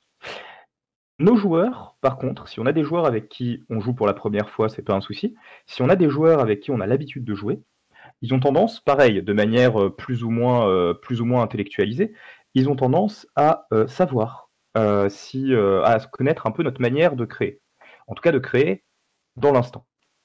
Et en conséquence, moi j'ai plein de joueurs, même quand je fais des scénarios un peu complexes, les rares fois où je me retrouve, parce que j'ai rien préparé, etc., à faire des scénarios d'enquête en improvisation, mes joueurs trouvent très très vite en fait. Il n'y a aucun suspense pour eux, parce que mon scénario a beau être extrêmement complexe, finalement, on fait tous un peu la même chose en improvisation, même si on s'en rend pas compte en fait. Donc du coup, on se rebase sur les mêmes clichés, donc les joueurs savent où chercher, même si, encore une fois, hein, ça se fait un peu automatiquement chez eux, ils sauront pas forcément te dire à l'avance comment ils ont fait. Mais du coup, ils ont les réflexes, là où toi, tu as les réflexes de créer d'une certaine manière, eux, ils ont les réflexes avec toi de chercher d'une certaine manière, et en conséquence, vu que tu ne vas pas contre ta manière naturelle de créer, eh ben, ils trouvent rapidement. Donc pour moi, le scénario d'improvisation, le scénario d'enquête avec des joueurs avec qui on a déjà joué, ce genre de scénario, en improvisation, c'est très très très compromis. Voilà. Après, il faut voir la difficulté que l'on veut mettre à ce genre de scénario. Peut-être que la difficulté n'est pas le but, peut-être qu'on aime bien rester dans un espèce de cadre connu dans lequel on va forcément trouver la solution de manière relativement facile. C'est aussi un type de jeu. Mais ce n'est pas le mien. Donc du coup, moi j'aime bien me renouveler un petit peu, offrir un petit peu de la diversité et de la difficulté. Et c'est pour ça que, en tout cas, sur le scénario enquête, j'ai tendance à bannir l'improvisation. En tout cas, pas avec des anciens joueurs. Alors là-dessus, je vais pas. Là-dessus, j'ai apporté un contre-exemple, Bardaf. Moi, je m'étais amusé un jour à écrire un scénario avec des rôlistes qui étaient. En gros, j'ai face à moi la personne qui m'a initié au jeu de rôle. Sauf qu'en fait, le scénario se passait dans une ville qu'ils connaissaient. Ça se passait sur Biarritz. Originaire de là-bas. Voilà, Et bon. Sauf que moi, mes joueurs, en fait, connaissant très très bien la ville, alors ils savaient déjà qui était le coupable. En gros, c'était le scénario, justement ce que t'as fait toi, section le coupable et le donneur de quête. Sauf que le donneur de quête dit ouvertement que c'est lui le coupable. Et il dit comme ça aux joueurs, maintenant à vous de vous démerder pour prouver que vous êtes innocent. Du coup, c'est plus un scénario d'enquête. Je t'interromps juste, mais du coup, c'est plus un scénario d'enquête. Pardon. En fait, si, parce qu'au final, il devait chercher justement tous les indices. Pour essayer de prouver qu'ils étaient innocents. Mais après ça, oui, non, c'était pas forcément un scénario d'enquête. Moi, j'ai passé une chasse au trésor personnellement. Ouais. C'est pas un scénario d'enquête. Et au final, en fait, mes joueurs, un de mes joueurs, à la fin m'a dit attends, on est bien d'accord, t'avais passé tout. J'avais vraiment chopé une carte et tout. Et au final, un de mes PJ avait gentiment été à chaque lieu où j'ai potentiellement manqué des indices, parce qu'il connaissait la ville. C'est justement les lieux d'attraction qu'il y avait, à quel endroit ils étaient, et comment ils étaient surtout. Donc ce coup, je me suis un petit peu fait avoir. Et je trouve que dans ces cas-là, une chasse au trésor ou comme ça, le fait d'improviser, ça permet en même temps que si le PJ va à un endroit, alors qu'au final, le truc qui était plus ou moins prévu à la base, sauf qu'il va de façon un petit peu trop facile, rien n'empêche de décaler l'indice un petit peu plus loin. C'était un jeu. Est-ce que ça veut pas dire du coup que finalement tes choix, tu les fais en fonction de la jauge plaisir du joueur, tu vas t'adapter en fait aux capacités, aux réflexions. Disons que tout ce que tu fais, c'est toujours au service du joueur. Et comment tu définis tes critères? Alors, mon but à la fin, c'est que le joueur se soit amusé, déjà de base, et qu'il me dise pas voilà, que je me suis embêté ou choses comme ça. Ensuite, mon but aussi, c'est que le joueur ait pris vraiment un bon moment et n'ait pas été soit mis mal à l'aise, ou quand c'est le cas, j'en ai au moins parlé soit avant, ou j'en parle soit après avec le joueur, pour X raison. Que le joueur puisse, quoi qu'il arrive, avoir au moins 5 ou 6, doit pouvoir aussi me proposer des solutions que le joueur moi être capable d'accepter au besoin. Et qu'au final, que le joueur ne se sente pas au final que spectateur, mais directement acteur en fait. Que ce soit plus une coopération entre l'MJ et les joueurs. Au final, que ce soit une espèce d'affrontement entre le MJ qui est l'espèce d'être omniscient et qui gère un petit peu tout, qui joue un petit peu le grand Manitou, et en dessous les PJ qui subissent. Et Alors, oui. non, termine, mais j'aimerais réagir après. Termine. Et donc en gros, moi, c'est vraiment ça les limites que je me ferais, quoi. C'est que en gros, ça doit être une coopération et pas une compétition. Les joueurs doivent avoir pris du plaisir et doivent avoir pu vraiment pouvoir voilà, et se dire à la fin de la partie, ouais, j'ai joué mon perso comme ça, je suis content de l'avoir fait. J'ai pas été bridé parce que le MJ a voulu m'imposer des choses ou autre. Alors oui, j'impose toujours des choses. Voilà, je veux au moins imposer au moins le cadre. Mais derrière, voilà, voilà, je veux imposer le cadre et genre maintenant la zone de jeu sur un truc de chasse au trésor. Mais derrière, en fait, rien n'empêche aux joueurs de faire autre chose. Voilà, admettons, moi j'ai un des joueurs moi, qui a décidé de pouvoir, voilà, quoi, qui a fait intervenir des autorités ou autres. Alors, en idée, je dis oui, pas de problème, tu le fais. Après ça, est-ce que les autorités arrivent ou non? C'est mon boulot, de mettre en place. En revanche, que le joueur propose les choses et fasse les démarches pour, il les fasse. Ensuite, c'est à moi, maître de jeu, de pouvoir être capable de dire ouais, ok, ça s'est passé ou ça s'est pas passé. Si ça s'est pas passé, derrière, pour dire joueur, mais non, ça s'est pas passé parce que derrière, moi, j'ai suite à ce que t'as fait toi, et moi j'ai mis ça en place ou autre. Au final, le joueur est content parce que il a pu lancer ses trucs, il s'est mis en avant, il est super content. Moi de mon côté, j'ai pu jouer un petit peu le garde-fou et déminer un petit peu la zone. Voilà. Et j'ai toujours un PJ j'ai toujours un PNJ moi qui sert à ça. J'incarne toujours un PNJ moi au sein du groupe de joueurs pour pouvoir, quand les PJ minent, pour pouvoir déminer un petit peu la situation. Et que si les PJ sont vraiment perdus, pouvoir que ce personnage-là intervienne pour les guider ou les aider à faire quelque chose. Ouais, mais alors justement, enfin, excuse-moi, tu as terminé? Oui, c'est bon. Bah, moi je t'avoue que j'ai du mal à comprendre parce que, tu dis oui, je veux que les PJ soient acteurs de mon scénario et que personne et que moi je n'impose pas du coup le déroulé des choses. Et juste après, tu dis oui, mais en fait, je déplace les indices pour que forcément ils les trouvent, ou je leur mets un PNJ pour les remettre sur la voie. On est dans une contradiction. C'est-à-dire que soit c'est les PJ qui vont déterminer ton scénario, et dans ce cas-là, ben, on va voir s'ils font les bons choix, s'ils prennent les bonnes décisions, etc., etc., et le scénario est influencé par cela. Soit tu mets, comme tu dis, ton PNJ qui démine pendant qu'il mine, et dans ce cas-là, tu les orientes forcément vers, entre guillemets, la bonne fin. Quand il y a un indice qui ne trouve pas un endroit, tu le mets à un autre. Donc en fait, forcément, je mets 40 guillemets avant, 40 guillemets après, hein, mais il gagne, entre guillemets. Et donc du coup, en fait, tu vas au contraire de ce que tu disais, en scriptant la chose, puisque de toute façon, ils ne peuvent que gagner, vu qu'ils ont un PNJ, ils ont un PNJ Géotrouve-Tout qui leur donne les clés, et ils ont des indices qui pop miraculeusement où qu'ils soient. Ah non, Donc en fait, c'est plus du tout, tes PJ sont plus du tout acteurs de leur scénario, ils sont spectateurs, ou alors j'ai mal compris quelque chose. alors c'est peut-être moi aussi qui me suis exprimé. Le PNJ est Ah ouais. surtout là en fait pour éviter que les joueurs soient frustrés à un certain niveau. Voilà. Ensuite, les indices, quand je dis que je m'amuse à déplacer les indices, ça va être temps, mais les PJ ont vraiment bataillé, ont vraiment essayé de comprendre ou autre, et je vois qu'ils vont littéralement être frustrés de tourner en rond. Bah en gros, cette limite, le petit indice, cette limite, le PNJ va intervenir. Oui, bah attendez, est-ce qu'on a pensé à regarder par là? Alors que les joueurs le fassent ou non, et libre à eux. Voilà, mais comment tu fais, toi, pour définir s'ils vont le trouver tout de suite, l'indice, parce que coup de bol, et ça peut arriver, hein, il y a un côté aléatoire, ou dans tous les cas, ils vont tous galérer jusqu'à la limite de la frustration pour avoir une sensation héroïque et que ça va avoir fait un haut fait. Donc, dans quel cas est-ce que où tu te places entre les deux, en fait? Alors, ce que je fais dans ces cas-là, c'est que je prends moins 30 secondes pour, maintenant, si j'ai la carte d'un lieu, pouvoir, au moins mentalement, pouvoir poser les différents indices aux différents lieux. Déjà de base. Et ensuite, si je vois qu'ils sont passés 4 ou 5 fois quand ils me disent voilà, on va chercher tel type d'indice ou tel indice, et que je vois qu'ils passent 10-20 minutes à essayer de batailler, à se déplacer, limite à parcourir la carte de long en large pour finalement pas le trouver. Là, je vais peut-être faire intervenir mon PJ qui est là, oui, mais est-ce qu'on a pensé à regarder par là, admettons.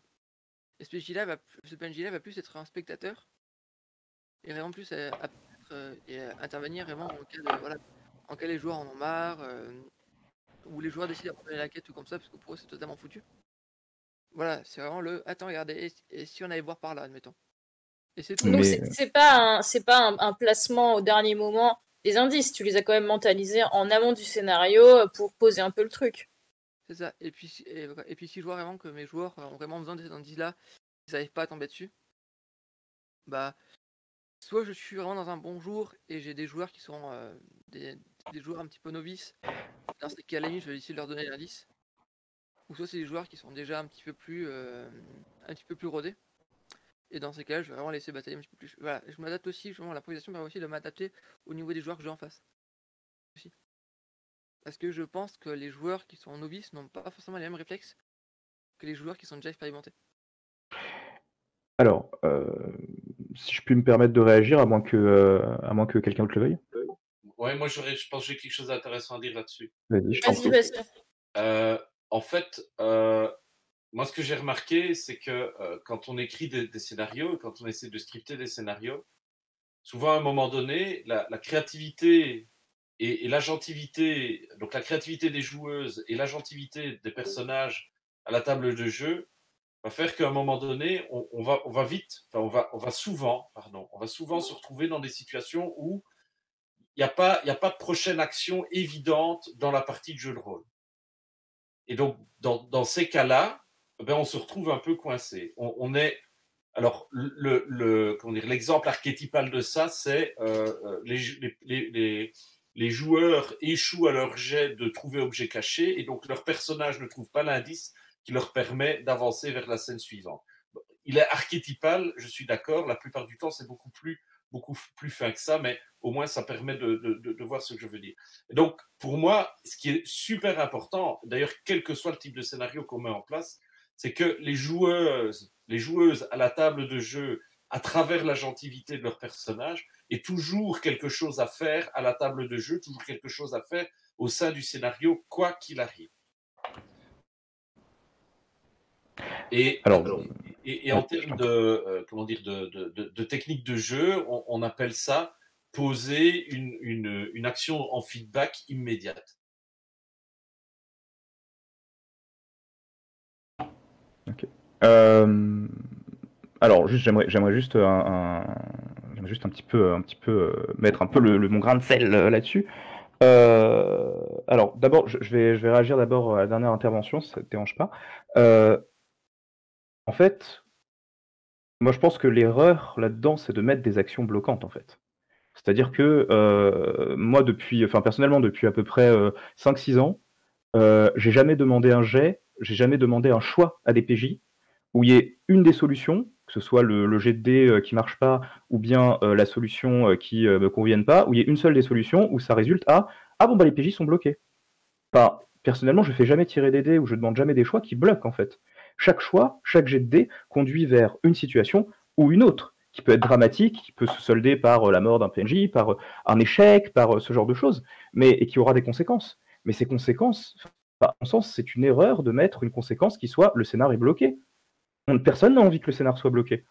Donc, t'as pas trouvé ton objet caché, c'est pas grave, c'est les cultistes qui vont le trouver, et puis les cultistes, ils vont en faire un truc dramatique que tu devras résoudre ensuite, mais que tu vas du coup avoir sous les yeux, vu que tu l'auras sous forme cthulesque quand ils l'auront enchanté ou maudit, ou je sais pas trop quoi. Tu parviens pas à passer les gardes qui t'emmènent vers la scène suivante, c'est pas grave. Le prince que tu étais censé protéger, il se fait assassiner, et du coup tu vas devoir répondre du fait que tu étais censé le protéger, etc., etc. en fait. Et je pense qu'on essaye de trouver une solution à un problème qui devrait déjà ne pas exister. Donc bon, pour réagir à Jérémy, alors attends, tu disais, oui, ok, avec le PNJ, donc du coup, qui les aide. Moi, personnellement, Jérémy, alors après, chacun en pense ce qu'il veut, mais moi, ce que j'ai noté chez mes joueurs, en tout cas, alors bon, tu as différents types de joueurs, mais il y a Nightmare, alors sur ce que je viens de dire, il y a Nightmare53 qui a dit quelque chose que j'approuve pleinement dans le chat, mais non, à mon sens, il y a plusieurs types de joueurs, et des joueurs, en effet, qui veulent un peu un déroulé, un peu se laisser porter, etc., etc. Oui, d'accord, tu peux leur mettre un PNJ qui fasse ça. Si tes PJ veulent de la difficulté, personnellement, je suis un type de PJ parce que je joue aussi entre deux masterisations. Je suis un type de PJ qui aime un peu la difficulté. Si tu as un PNJ qui, dès que je trouve pas quelque chose, me dit « Ah bah la solution, elle est par là », moi, les PJ, ils me butent. Hein. Enfin, après, on n'a pas les mêmes types de PJ, évidemment. Il faut répondre à tous les besoins. Mais je pense pas que ce soit une solution universelle. Est-ce qu'il y a une différence entre échec du scénario et blocage des PJ comme le propose Léo Gardi sur le chat. Oui, totalement. Quelle est la différence? Ah bah, par exemple, vous m'interrompez si vous n'êtes pas d'accord du coup avec ma version, mais moi, à mon sens, échec et blocage, la différence, c'est que le blocage, c'est en effet, en fait, imaginons une action qui a 2 issues possibles. Imaginons que le but du scénar, ce soit, je sais pas, protéger, enfin, je sais pas, oui, résoudre un problème. Voilà, on va résoudre le problème. Premier cas. Dans le blocage, l'issue de l'action qui entraîne le blocage fait que le scénario s'arrête. Donc, en fait, on ne peut plus aller plus loin. Il n'y a plus ça coupe la solution, ça coupe la progression, en fait. Alors que l'échec, c'est le MJ qui va cocher une petite case, qui va faire bon, ils ont fail ici. Donc, plus tard, vu que cette action a échoué, ce sera plus dur d'atteindre la bonne fin, donc d'atteindre la résolution du problème, ou carrément, vu que cette action a échoué, eh bien ce sera impossible. Donc du coup, les PJ vont continuer à jouer, c'est pas un souci, les choses vont continuer à se débloquer devant eux, le scénario va continuer à se dérouler, mais à la fin, en fait, ils ont perdu, parce qu'à ce moment-là, enfin, leur objectif, ils ont perdu. On peut pas vraiment perdre à gagner, mais à la fin, leur objectif sera perdu. Parce que, en fait, à ce moment-là, ils ont échoué, par les dés ou par la réflexion, ou par quoi qu'il en soit, et en conséquence, ils pourront pas rattraper la chose. Mais ils le savent pas à ce moment-là, donc le scénario ne s'arrête pas. Ce qui bloque le scénario, ce qui admet un blocage, c'est ce qui bloque le scénario et donc qui bloque le jeu. L'échec, c'est ce qui conduit le scénario à n'être pas une réussite pour les personnages. Et du coup, Jérémy, est-ce que tu voulais parler d'échec? C'est ça que tu voulais dire? Alors, moi là-dessus, je vais revenir un petit peu là-dessus, dans le sens où un des scénarios, je pense que j'avais fait un petit peu scripté. J'avais mis genre un temps, 3 heures. Donc je l'ai pris mon téléphone portable, j'ai dit écoutez, il est telle heure, au bout de 3 heures, là, je considère que la partie est finie. Et quoi qu'il en soit, la partie sera finie. Donc, si vous arrivez à faire l'action, c'est génial. Si vous arrivez justement à vous démerder et que bon ben voilà, au bout de 3 heures, effectivement, vous avez réussi à trouver tous les indices et vous avez réussi à arrêter le mec. Et justement, vous avez réussi à enlever tous les indices, tous les indices qui montraient qui auraient pu remonter à vous. Vous avez rempli la mission de votre commanditaire. Génial. Vous n'avez pas réussi, bon ben tant pis, moi derrière, voilà, moi derrière je fais une espèce de cinématique un petit peu, où en gros, voilà, sur le coup je vais leur dire, voilà, vous passez le joystick et puis c'est marre, parce que voilà, c'est en one shot, mais là, les 3 heures sont passées, faut qu'on rentre chez nous. Et dans ces cas-là, je considère pas forcément que c'est un échec, ni un point de blocage, parce que j'ai horreur de ça. Je trouve, pour moi, il n'y a rien de plus frustrant d'avoir un point de blocage. Et que si un jour me dit écoute, j'ai besoin d'avoir des difficultés, bon tant pis, ok, très bien, je vais adapter ma difficulté en enlevant justement mon PNJ et mon PNJ indice sur patte qui va leur dire non, mais vous l'avez difficulté, très bien, je l'enlève, débrouillez-vous sans lui. Donc voilà, et je pense aussi que cet échec-là, cette niveau de difficulté peut être aussi adapté en fonction de la difficulté qu'on va mettre au scénario, au niveau de difficulté du scénario.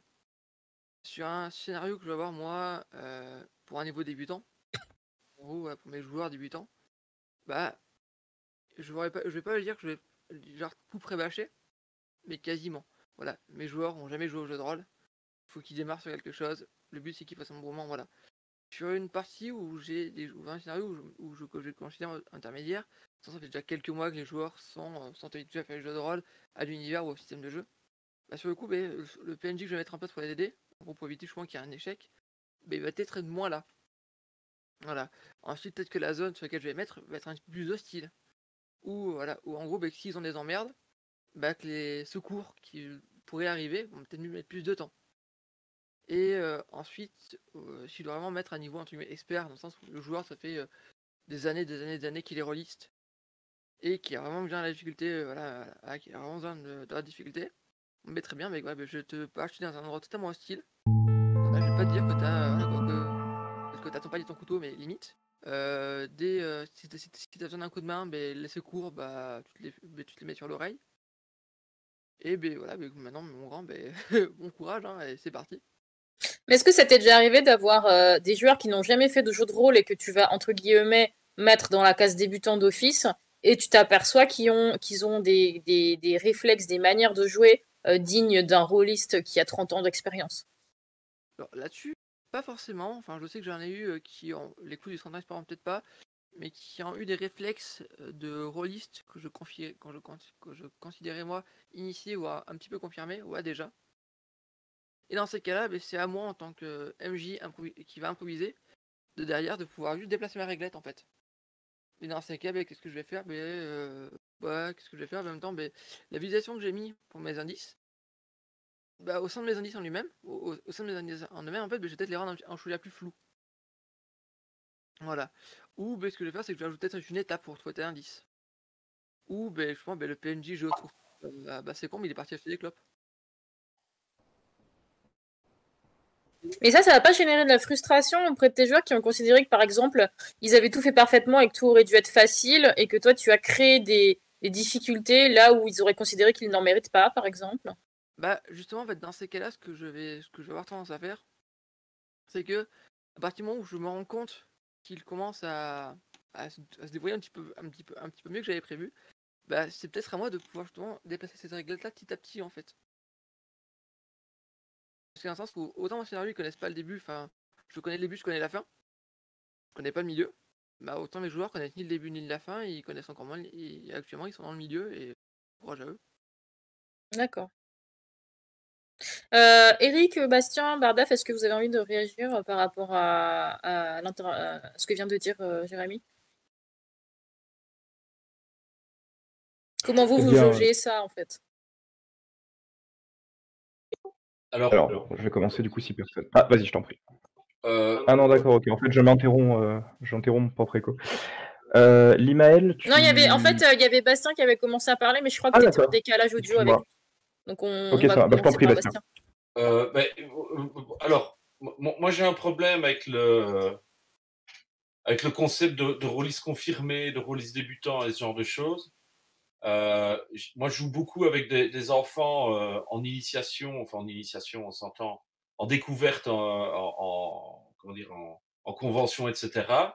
Je suis souvent impressionné par les qualités de roleplay, d'imagination et de réactivité d'un public qui en est à sa première partie de jeu de rôle.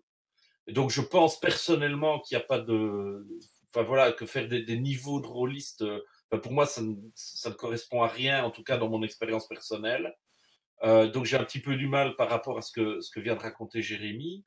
Par contre, moi, ce que j'ai remarqué, c'est que il y a manifestement des techniques de maîtrise qu'en tant que meneur de jeu, on peut mettre en place qui vont véritablement aider les joueuses autour de la table à donner le meilleur d'eux-mêmes, que ce soit d'ailleurs à un niveau tactique, que ce soit à un niveau narratif, que ce soit à un niveau simulationniste ou que ce soit à un niveau social.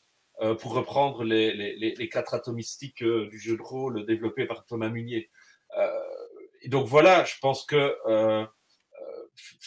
voilà. D'accord. Du coup, Bardaf, tu souhaitais réagir par rapport à ça? Oui. Moi, je suis globalement d'accord sur le fait de rajouter une étape lorsque tu veux doser la difficulté, etc., etc. Moi, je pense pas qu'il y ait de... Enfin, comment dire, sur la question de... Enfin, juste pour réagir du coup à Bastien, sur la question de rôliste confirmé qui fait énormément débat dans le chat, c'est assez rigolo. Eh bien, il y a des gens qui commencent à vouloir bombarder à l'atomistique, visiblement.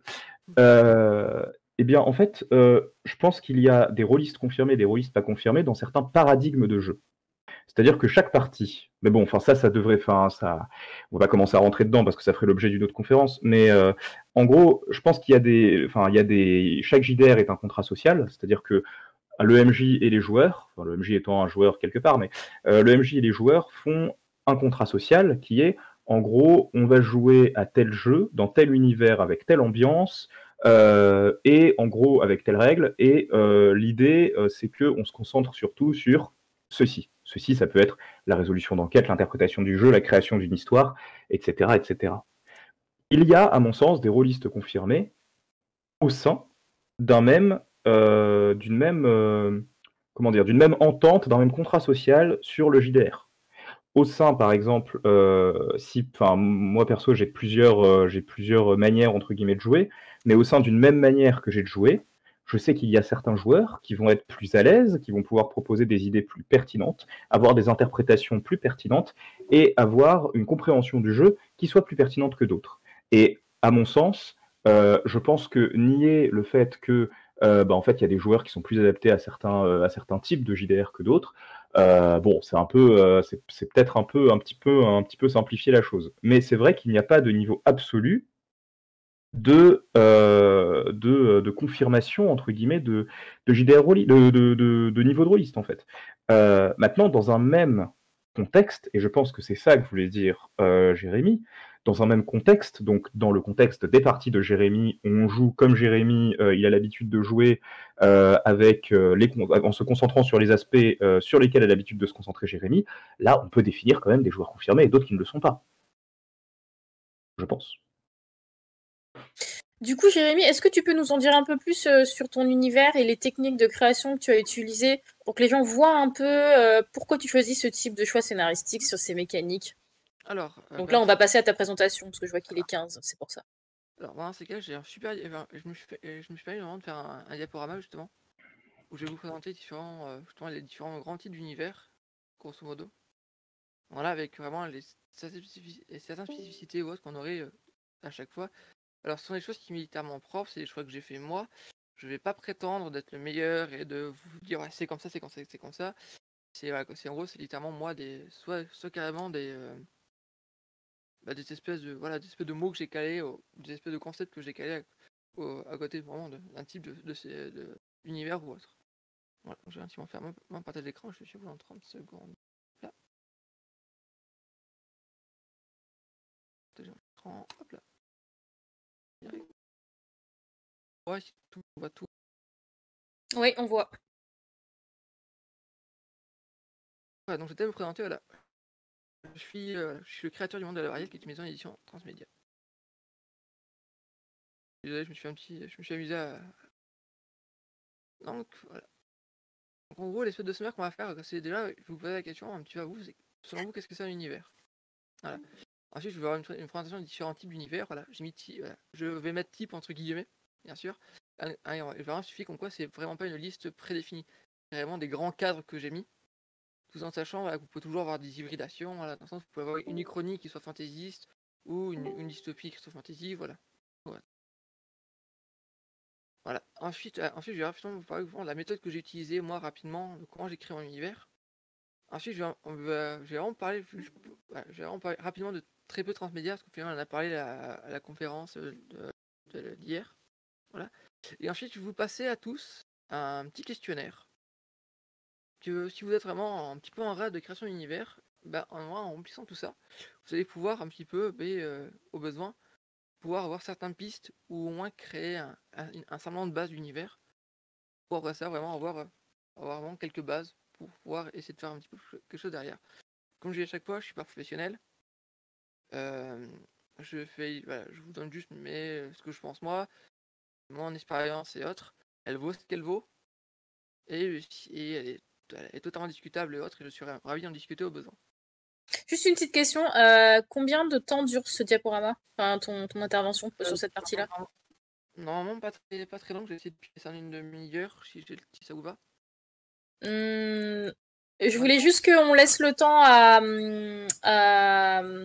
à Kritarch d'expliquer, de nous expliquer un peu ce qu'est le haut potentiel ludique. Donc si tu peux lui laisser un petit quart d'heure pour qu'il puisse s'exprimer, ça serait le top. Est-ce que tu veux qu'on le fasse? Est-ce que limite, ce que je proposais, c'est peut-être Kritarch qui parle peut-être de son haut potentiel ludique? Tu veux qu'il en parle maintenant? Ouais, et comme ça, si tu veux, je prends le temps qui reste et je m'adapte en conséquence. D'accord, bah écoute, merci beaucoup, c'est très gentil à toi. Bah, c'est normal. Oui, donc c'était une question qu'on avait parce qu'en fait, y a des gens qui croient que le haut potentiel ludique, c'est en rapport avec la neuroatypie, et en fait, pas du tout. Donc si tu pouvais un petit peu nous expliciter ça. Donc le potentiel ludique, c'est juste une manière de rédiger des éléments, des suppléments de scénario, des univers de scénario ou de jeux de rôle ou des scénarios, de manière à maximiser la transmissibilité d'informations vers la table de jeu. Et donc l'idée, c'est on essaye d'écrire, pour ainsi dire, rien qui ne soit inutile ou rien qui n'aura pas un intérêt dans lors de la partie, donc lors de la réalisation véritablement du jeu de rôle, c'est-à-dire le moment où on est tous ensemble autour d'une partie de jeu de rôle. Et donc par rapport à ça, donc j'ai développé un outil de mesure qui permet de mesurer finalement, en fait, de déterminer dans un supplément de jeu de rôle, un scénario ou un univers de jeu de rôle, quelle est la densité d'éléments ludiques qu'on va pouvoir amener à la table de jeu par rapport au nombre de mots et au nombre de caractères. Donc j'ai déjà fait une ou deux petites expériences comme ça qui se trouvent sur mon blog. Et puis alors, en poussant la réflexion, je me suis dit, ben oui, mais quels sont les outils d'écriture dont on a besoin pour écrire du haut potentiel ludique? Et donc par rapport à ça, donc j'ai déterminé 4 grands types d'outils qui sont des outils généralistes et qui permettent justement de maximiser la transmissibilité des informations qu'on donne dans le livre papier écrit ou le support, quel qu'il soit d'ailleurs, écrit qu'on donne au meneur de jeu au moment où il est sur la table, à la table de jeu. Et ces 4 outils-là, c'est une accroche, donc ça correspond, enfin, la situation initiale dont parlait tantôt Bardaf est un type d'accroche, mais il y a d'autres types d'accroches, mais voilà un bel exemple de type d'accroche qui est la situation initiale d'un scénario. Donc l'accroche, elle va servir en fait à intéresser les joueuses ou leurs personnages. Puis alors après, à côté de ça, il y a les enjeux, qui sont les questions auxquelles on doit répondre de manière à pouvoir déterminer qu'un élément de scénario a été utilisé et a été valorisé au sein de la table de jeu. Ensuite, il y a les échelles qui permettent de faire monter la tension autour de la table de jeu, qu'elle soit dramatique, qu'elle soit ludique, qu'elle soit morale ou qu'elle soit immersive.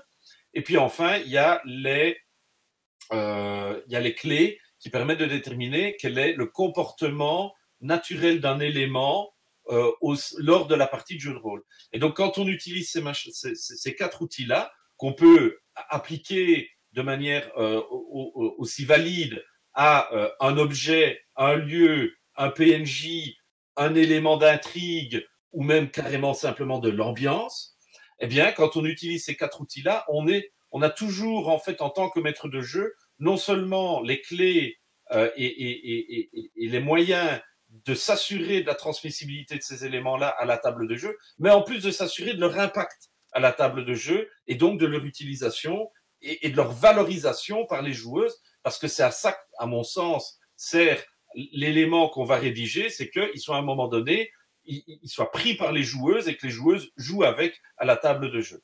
Voilà, c'était pour faire très court parce que Jérémy a plein de choses intéressantes à nous dire. Est-ce qu'il y a des questions sur ce que vient de dire Bastien? Pas de questions? Bien, bon, bah, super, on va pouvoir passer au monde de la Varielle et son introduction sur les univers. Alors, ici, je suis dyslexique de l'orthographique, j'ai fait ce que j'ai pu pour corriger l'orthographe. S'il y a des fautes d'orthographe, n'hésitez pas à me les faire remarquer ou autre. Et de toute façon, je vous enverrai le diaporama en lien. Quoi qu'il arrive. Donc voilà. Et si je commence à dépasser, Diane, n'hésite pas à muter au besoin pour que je la fasse. Moi, je vais pas te muter, hein, je te rassure. Je vais juste te dire qu'il reste tant de temps, etc. Mais t'inquiète pas. Ça marche. Voilà, alors. Voilà. Donc je vais avancer un tout petit peu, voilà.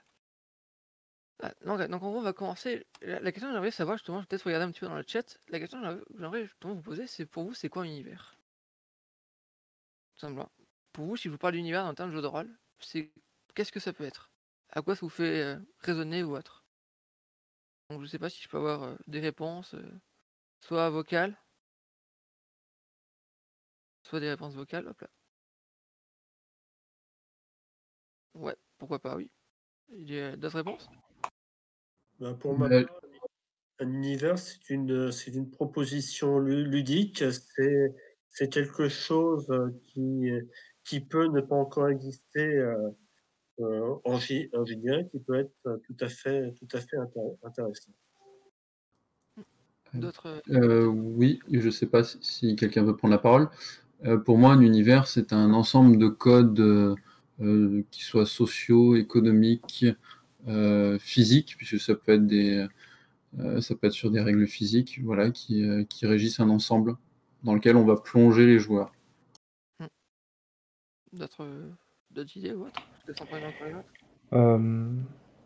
Bon, pour ma part, l'univers, c'est l'ensemble des règles, enfin je reprends un peu, enfin je vais rien inventer, hein, je vais reprendre un peu tout ce qui a été pris, c'est l'ensemble des règles cosmogoniques, physiques, mais aussi culturelles, sociales, géographiques, historiques. En fait, c'est l'ensemble des règles qui, par les sciences, par les arts et par l'histoire, définissent le contexte dans lequel on va jouer. Très bien. Moi, sur le coup, je me suis vraiment pas embêté. J'ai regardé, j'ai de base utilisé Tonton Larousse. Tonton Larousse, c'était intéressant. Voilà. Donc en gros, voilà, on vous dit grosso modo que c'est l'ensemble de tout ce qui existe. C'est votre aussi existence via la pensée. Voilà. Moi, ce coup, j'ai une définition qui m'est propre. Voilà. Pour moi, c'est une zone de jeu plus ou moins définie en constante évolution. Un univers est rarement figé. L'auteur va toujours apporter des choses en plus. Que ce soit par le biais de son imagination à lui et de sa créativité, soit par le biais directement de ses joueurs en fait. Où les joueurs vont toujours apporter quelque chose en plus. Voilà, justement, c'est ce qu'avait dit hier Incarnati justement. Où parfois, les joueurs, quand il fait des tests de partie, ils vont lui apporter une information, ils vont lui poser une question qui va lui le forcer à avancer un petit peu plus dans son univers et à peut-être dire tiens, j'ai pas pensé à ça et tiens, pourquoi pas j'ai inventé. Donc là, ça met en place une espèce de constante évolution. Donc en gros, maintenant on va parler des univers fantastiques. C'est vraiment par cela que j'ai commencé parce que c'est cela, à mes yeux, qu'on connaît soit le mieux ou soit le plus. Donc au milieu des caractéristiques, on a généralement, voilà, il est généralement totalement inventé. Voilà. Il y a toujours une présence de créatures fantastiques, ça peut être soit des races jouables ou non jouables, genre des nains, des elfes, des licornes, des dragons et autres. Voilà. Il y a toujours la présence d'une magie ou d'une énergie mystique. Ça peut être, mettons, le chakra dans Naruto, ça peut être les pouvoirs psychiques dans certains univers ou autres. Voilà. Et il peut aussi se passer à n'importe quelle époque, du primitif au futuriste. On a pu voir ça avec les chroniques oubliées et autres. Alors, vous voyez toujours le diaporama ou pas? Oui, c'est bon. C'est bon. Voilà, quoi. Et par contre, le problème qu'on va pouvoir avoir, c'est qu'il va être compliqué à mettre en place, dans le sens où on va devoir, lui qui est totalement inventé, on va devoir passer un petit moment à essayer de justement à le construire et essayer de le rendre surtout cohérent. Après ça, je vais un petit peu parler de différentes œuvres qui sont un petit peu connues dans la pop culture. On a la Terre du Milieu, on va voir le Donjon et les Dragons, on va avoir les Chroniques oubliées, on a le jeu de rôle, on va avoir du Star Wars. Voilà, Star Wars que je classe en fantasy. Parce que au final, bon, malgré le fait qu'on est des humains et des choses comme ça, on a quand même une espèce d'énergie particulière qui s'appelle la force. Ça peut être des trucs un petit peu improbables et un petit peu incroyables ou autre. Mais on ne parle jamais de la Terre, ou moins de ce que je connais moi, on ne parle jamais de la Terre et autre. Voilà. Et ensuite, il y a le jeu de rôle Anima, justement, qui est un univers aussi totalement fantaisiste. Voilà. Ensuite, on a l'Uchronie. Alors, l'Uchronie, qu'est-ce que c'est? Là, ça se fait toujours dans notre univers, c'est déjà de base, c'est un truc, voilà. Si vous avez, ça serait compliqué, je pense, de faire l'Uchronie d'un univers qui n'existe pas ou d'un univers qui était inventé. Dans ces cas, je pense pas qu'on appelle ça une uchronie. Voilà. Voilà. Donc une uchronie, ça se passe toujours parce qu'il y a une dérive temporelle à un moment donné. Il s'est passé ça là quoi, c'est genre ce qui s'est passé avec le retour dans le futur, voilà. Quand Marty trouve son espèce d'almanach qui fait tomber, au final c'est Biff Tannen qui le récupère ou autre, et c'est un petit peu compliqué, donc en gros à ce moment-là, vous avez souvent cette dérive justement temporelle, qui peut se faire justement à n'importe quel endroit, admettons qui se serait passé si lors de la guerre de 100 ans, mais ça aurait été les Anglais qui auraient gagné. Voilà quoi, ou lors des guerres franco-espagnoles ou autres, qu'est-ce qui serait été, je pense, ça aurait été l'Espagne qui aurait gagné. Voilà. Et en plus, on peut poser plein de questions là-dessus, et l'Uchronie justement permet justement d'essayer d'explorer toutes ces situations-là, ou toutes ces dérives-là temporelles. Voilà. Généralement, un retour en arrière peut être voulu, mais n'est pas forcément, à mes yeux, n'est pas possible. Dans le sens où, mettons, où le jour, vous avez une météorite, vous prenez un autre univers et vous dites, voilà, il y a une météorite qui est tombée, et suite à ça, les gens vont commencer à avoir des pouvoirs magiques. Ok, très bien. Mais alors que les gens aimeraient, il est possible que les gens disent, bon non, mais on aurait aimé que la météorite soit jamais tombée, on aurait juste pour tomber à cet état, là où la météorite n'est jamais tombée, où les gens n'ont plus de pouvoirs magiques. Donc ça, ils vont essayer de trouver des choses genre mettons des sérums ou une maladie ou un truc comme ça, qui va pouvoir justement enlever ça. Mais c'est pas forcément possible et c'est pas forcément réalisable. Mais du coup, une uchronie, ça peut aussi être dans un monde fantastique et inversement ou pas? Bah moi, pour moi, en fait, une uchronie, l'avantage que vous avez avec l'uchronie, c'est que vous pouvez justement l'hybrider et faire de l'uchronie fantasy, admettons. Comme par Bon, exemple les mondes de Shannara? je connais absolument pas, mais moi Hmm. j'ai parlé justement du monde de la varielle où c'est aussi une uchronie fantasy. On peut avoir également, et il y a plein d'exemples de l'Uchronie historique. Oui, tout à fait. C'est justement pour ça que j'ai parlé justement avec un truc en même temps avec la guerre de 100 ans, qu'est-ce qui serait passé si vous allez avoir les Anglais qui auraient gagné la guerre et pas les Français, admettons. Voilà, donc c'est justement pour ça justement que je parle, c'est justement pour ça que je marque justement qu'on pourrait y implanter de la fantasy. Voilà. Ah, donc en gros, les œuvres connues de la pop culture, vous avez Warhammer 40K, vous avez Fallout, vous allez avoir Les Papillons et les Étoiles, qui est le bouquin de Bernard Werber, justement. Vous allez voir Le Vampire Masquerade et Dark Age. Et ensuite, je me suis permis de faire mon petit plaisir, justement, Blood, le sang des vampires, qui est le jeu de rôle que je développe actuellement, qui se passe dans une uchronie fantasy. Ensuite, vous avez aussi la dystopie.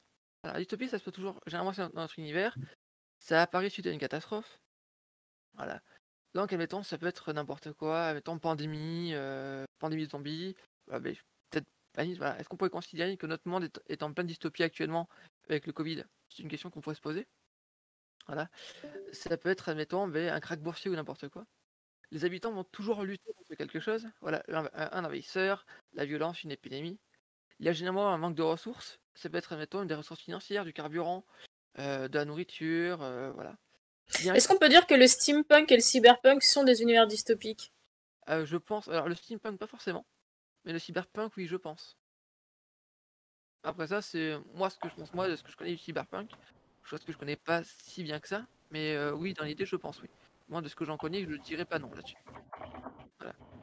Et généralement, en fait, il y a toujours une perte d'une valeur fondamentale qui va être, admettons, une valeur de justice, ou une espèce de paix, justement, dans le sens où voilà, vous vous retrouvez dans une espèce de grosse guerre mondiale. Bah, ça va être justement une espèce d'apocalypse, donc on fait une certaine dystopie. Alors, qu'est-ce que vous avez. Voilà. Donc, en gros, les œuvres connues dans la future, vous avez V pour Vendetta, vous allez pouvoir avoir la Minority Report, la Servante Écarlate. Alors, pour info là-dessus, je connais pas beaucoup trop d'œuvres dystopiques. Là-dessus, j'ai juste tapé œuvres dystopiques sur internet pour essayer de voir un petit peu ce que c'était et de ce qu'on proposait comme type de choses, sans avoir eu le temps trop de regarder ce que c'était. Voilà. Minority Report, je crois que je l'ai déjà vu comme film. Ensuite, vous allez Subabyss, justement, qui se passe dans un univers voilà, où en gros, une catastrophe naturelle qui a fait que le monde était recouvert d'eau, et les gens se sont retrouvés à devoir vivre sous la mer. Et voilà, vous avez aussi Waterworld, je crois. Voilà. Et ensuite, vous avez aussi Z-Corp, justement, où vous incarnez, où vous vous retrouvez en pleine apocalypse zombie. Et après ça, vous avez Fallout, justement, où autant au début du jeu, vous vous retrouvez justement face à une uchronie, où en gros, on a réussi à maîtriser le nucléaire et autres. Autant à partir du moment où il y a la bombe qui pète, et où justement vous vous retrouvez avec les terres désolées, vous commencez à passer en dystopie, justement. Voilà. Donc vous avez un espèce de passage entre l'Uchronie et la dystopie juste après. Voilà. Et ensuite vous avez aussi notre univers, justement. Donc en gros, l'avantage qu'il y a, c'est que ça peut être joué à n'importe quelle époque hors le futur, parce que je considère qu'à partir du moment où vous commencez à mettre du futur, vous commencez à rentrer dans la dystopie. Plutôt à l'Uchronie, pardon, et même potentiellement à la dystopie. Voilà, vous aussi à vos joueurs de se jouer eux-mêmes. Ça peut toujours être fun de se jouer soit ce qu'on est nous, soit en mieux ou soit en différent. Voilà.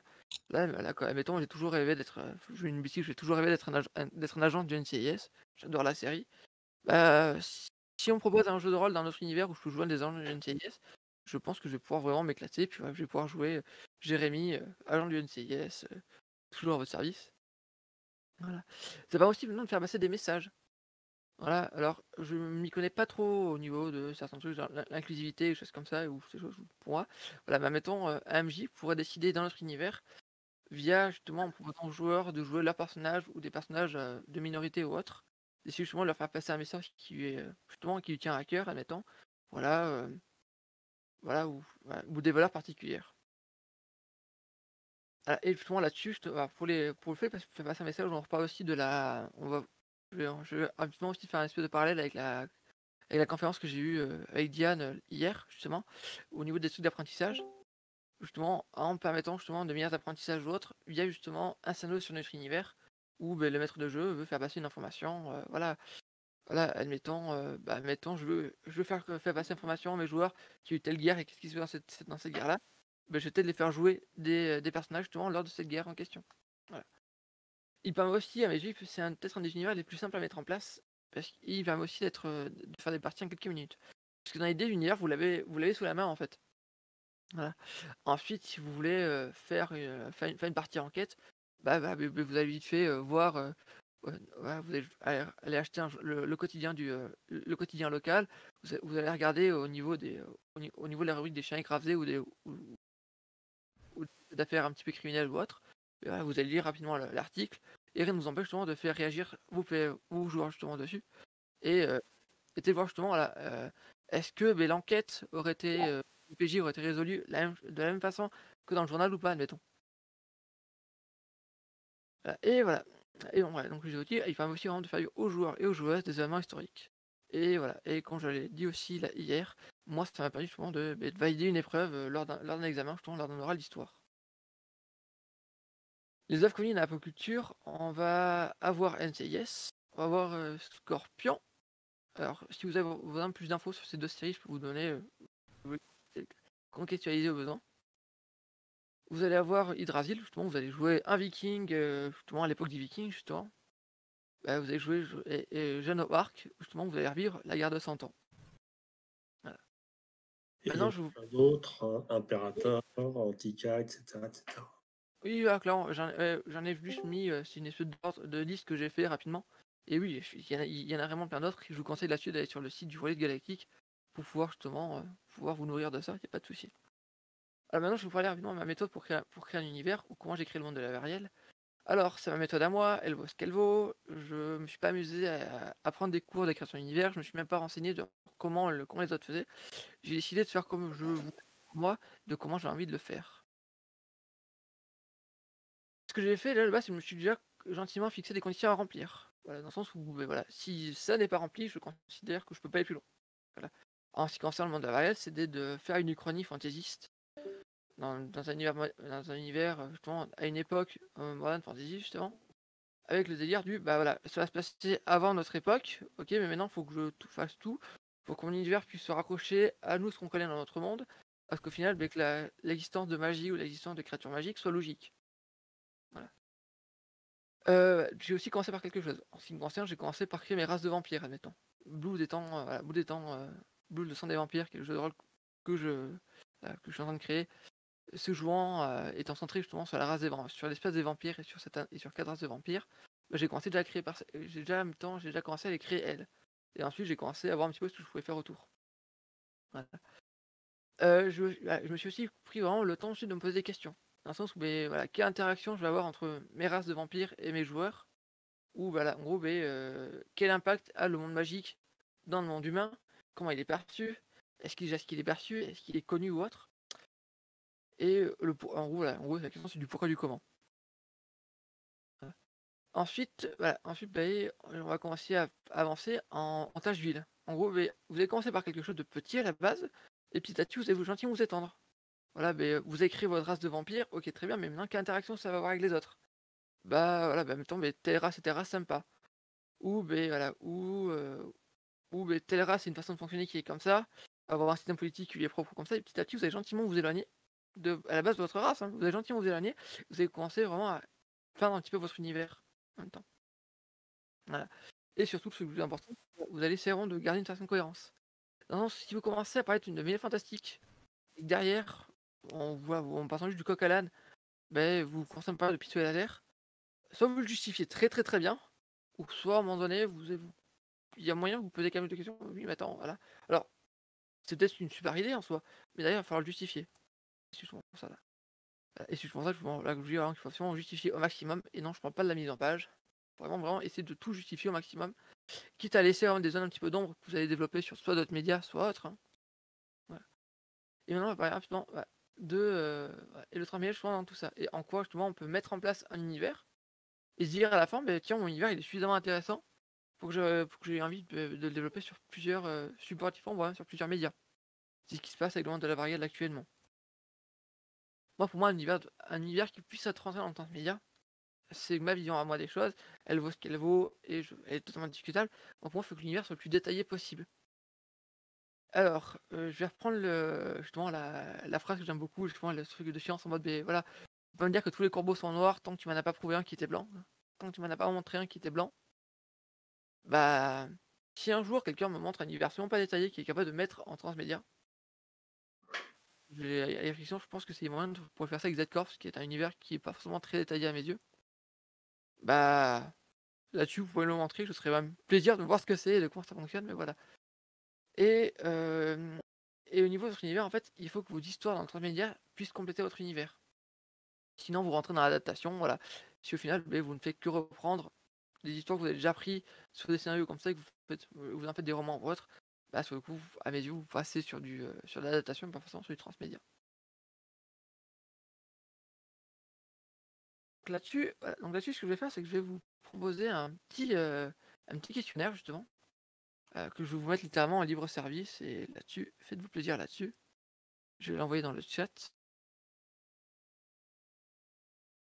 Justement, pour essayer de créer une espèce de base d'univers un petit peu ensemble, voilà, qui va être un petit peu la base d'univers du Roll Event. Voilà, je vais peut-être vous laisser aller 5 minutes, je pense, pour remplir le questionnaire et pour voir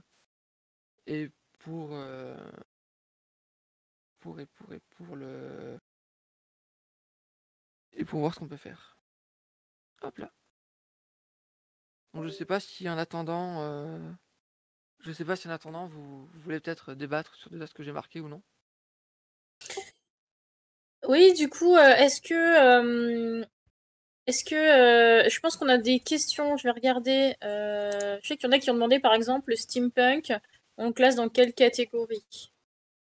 Alors, sur le combat, ça dépend de comment tu vas le mettre en place. Alors, moi, ce que je vois au steampunk, c'est sur une espèce d'ère de technologie un petit peu, genre révolution industrielle ou autre. Bah, ça va dépendre aussi. Dans un sens où, mettons, si tu considères, avec dans ton univers, que c'est des nains qui maîtrisent le steampunk, je parle de la race naine, hein, voilà, l'espèce de machin, espèce de cube avec un casque, une barbe et une pioche. C'est comme ça qui est réducteur, mais bon, voilà, je pense que je fais exprès de mettre ça de rigolade. Et ben au final, en fait, au final, en fait, ce qui va se passer, c'est que vous rentrez dans la fantasy, parce que vous commencez à implanter des créatures fantaisistes. Ensuite, si c'est, en gros, c'est dans notre univers, les nains sont apparus suite à quelque chose, vous êtes passé dans l'Uchronie. Et si, en gros, si c'est une race qui rentre dans un espèce de conflit, vous êtes passé dans la dystopie. Genre, mettons la tête des titans, qu'on pourrait voir comme étant soit une dystopie, soit de la fantasy.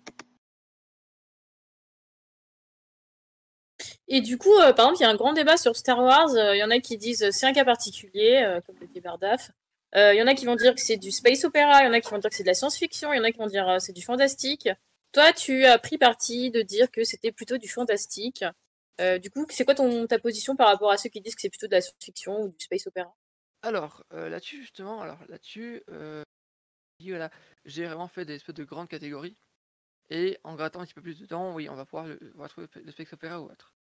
En ce qui me concerne, justement là-dessus, la science-fiction, je le fais rentrer automatiquement dans de l'Uchronie, automatiquement. Parce que c'est un futur possible. L'Uchronie, ça sert à ça, en fait. C'est de dire, voilà, qu'est-ce qui serait possiblement passé si serait passé, qu'est-ce qui serait passé si on avait découvert cette technologie-là ou autre, en fait. Là-dessus, pour moi, la science-fiction et le space opéra, pour moi, on rentre dans la dystopie, enfin dans l'Uchronie, pardon. Est-ce qu'il y a d'autres questions par rapport à ce qui est les catégories d'univers, etc. Est-ce que vous voulez qu'on regarde un peu les résultats du sondage? Je vois que tu es en train de regarder. Ouais, Tu veux qu'on... Ouais, actuellement 4 personnes, je sais pas si vous voulez qu'on entende un petit peu plus. C'est d'autres d'accord. personnes qui vont remplir. Je sais pas. On peut attendre encore quelques minutes. De toute façon, il vous reste encore un petit quart d'heure pour débattre, etc. J'avais une question à poser aux autres intervenants. Est-ce que vous êtes créateur vous-même de vos propres univers? Alors oui, me concernant, oui, absolument. C'est un univers historique. Donc c'est l'univers de Sapin Inca, je suis parti du principe que c'était quelque chose qui n'existait pas encore niveau jeu de rôle. C'est un univers en péril, comme l'email l'a exposé dans son exposé, avec des thématiques fortes, la maladie, les mystères inhérents au Pérou, comme les lignes de Nazca, les différentes cérémonies religieuses. Et avec chaque thématique forte, j'associe aussi des scénarios de manière à ce que l'univers soit vivant, avec tous les périls qui sont en œuvre dans cet univers-là. Moi aussi, j'ai déjà créé plusieurs univers de jeux de rôle. Il y en a un qui est publié, c'est Les Masques tombent de Linmar, qui est l'univers avec lequel, qui est publié dans le recueil des Démiurges en herbe, qui reprenait des univers de jeux qui avaient été créés dans le cadre des 2 premiers concours Démiurges en herbe. Et donc, est-ce que vous arrivez à vous classifier, si vous avez envie, hein, bien sûr, dans une catégorie en particulier en termes de style, de genre? Moi, je trouve toujours en tant qu'auteur que c'est difficile de se mettre dans des catégories.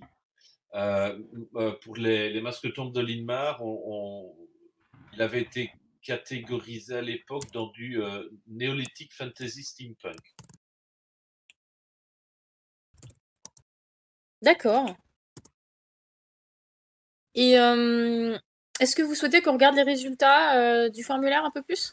Il y a un peu plus de gens qui ont participé? Actuellement, je suis à 7 personnes et ça peut être marrant sur le coup. Je commence à voir un truc assez marrant qui se met en place. Justement, Ok, autant on va regarder, on peut Alors, en regarder tous ça les alors. cas, dans le chat Twitch, il y en a qui ont participé, qui aimeraient bien voir les résultats. Ça marche, mais justement, je vais les donner. Alors, je sais pas si je me filme encore. Oui, je me filme. Là, tu streams toujours là, sur le Discord en tout cas. Génial. Alors, ce qu'on va commencer à voir là, c'est la question. Donc, en gros, la question que je vais poser, c'est déjà notre univers sera donc. Est-ce que ça va être un univers totalement inventé, fantasy, fantastique, une uchronie, une dystopie ou carrément le nôtre? Mais actuellement, c'est la dystopie qui commence. C'est la dystopie qui prend la tête justement avec 42,9%. Donc, en gros, on va essayer de créer un univers maintenant qui est dystopique. Déjà de base, on sait déjà de base que c'est la merde. La question que je vais poser, c'est déjà quelles sont les caractéristiques de cet univers-là. Voilà. Donc en gros, on sait déjà que notre univers est géré par des phénomènes physiques, chimiques ou biologiques, pas encore expliqués, pour même inventer. Donc voilà. Donc, ok, donc en gros, on sait déjà qu'on va commencer à parler un petit peu de science-fiction ou autre. On va vraiment aller se diriger tranquillement vers la science-fiction. On va se poser la question, c'est en gros, quels sont en même temps notre univers? Donc en gros, actuellement, avant on avait en gros, c'était de la magie. Pour les classiques, voilà. C'est ce qu'on avait de la magie. En gros, la magie n'existe pas. Voilà, la magie n'existe pas. Certains êtres naissent avec des capacités hors normes, hors commun, mais explicables pour notre bonne vieille science. Là, quoi, c'est mettons, mettons des gens qui ont une capacité d'avoir un QI suffisamment développé, qui peuvent d'avoir une intelligence extrêmement haute ou autre. Ensuite, on va voir est-ce que la magie, justement, la magie, quelle que soit sa forme, existe et peut être utilisée par l'être vivant. Ensuite, on va voir notre univers est régi par une ou des divinités ayant ou non un impact sur lui et ses habitants. Et est-ce qu'on va voir justement un univers qui est régi par des phénomènes physiques, chimiques et ou biologiques, pas encore inventé. Genre, mettons, mais la lumière est un phénomène qui est biologique et pas un phénomène physique. Donc actuellement, c'est ce qu'on a là. On a 57,1%. Comme quoi notre univers va être régi par des phénomènes physiques, chimiques et autres qui ne sont pas encore développés, mais qu'on trouvera un jour, bien sûr. Voilà, et bien sûr, le dernier truc, c'est que notre univers ressemble à notre univers, rien de fantaisie à l'horizon. Ensuite, la question qu'on va poser, c'est quels sont les habitants qui peuplent notre monde? Est-ce qu'on va avoir des humains, tout ce qui est le plus classique? Est-ce qu'on a justement des êtres vivants qui naissent avec des capacités extraordinaires, des ailes, des nageoires, voilà. Mais c'est le reste une exception. Genre, voilà, on va peut-être avoir des super-héros qui vont apparaître. Voilà. Est-ce qu'on va avoir des êtres ou des créatures fantaisiques qui existent joueurs par les joueurs, justement? Ou est-ce que c'est franchement des êtres vivants venant d'une autre dimension, une autre planète ou une autre réalité ou alors un autre univers? Et actuellement, c'est la dernière proposition justement. De avoir des êtres qui vont vivre, qui vont venir d'autre part. Ça peut être des ergs ou n'importe quel être espèce alien ou autre. Voilà. Ensuite, on va se poser la question. Ensuite, on va poser la question de à quelle époque on est actuellement. En gros, est-ce qu'on va avoir une époque primitive en construction avant l'invention du feu ou avant l'invention d'une forme d'écriture ou d'une communication solide? Est-ce qu'on va avoir au niveau de l'antique des Celtes comme ça, médiéval, chute de l'Empire romain à, voilà, en gros, j'ai mis ça jusqu'au début de la Renaissance. Est-ce qu'on va avoir une Renaissance avec une technologie steampunk? Est-ce qu'on va avoir un petit peu de la chimie, voire même des skills de salon? Voilà. Voilà, et tac, tac, tac, tac, voilà, donc, quelle est la réponse sur l'époque, voilà, tac, on va voir l'époque, voilà. Est-ce qu'on va voir une époque, genre moderne, Première Guerre mondiale, en gros Première et Seconde Guerre mondiale? Est-ce qu'on va voir une époque contemporaine, années 90-2000, un futur proche, des années 2100, ou un futur lointain, genre un autre millénaire, autre, et ou carrément un truc indéterminé? Actuellement, en fait, ce qui prend la tête, c'est un futur très lointain.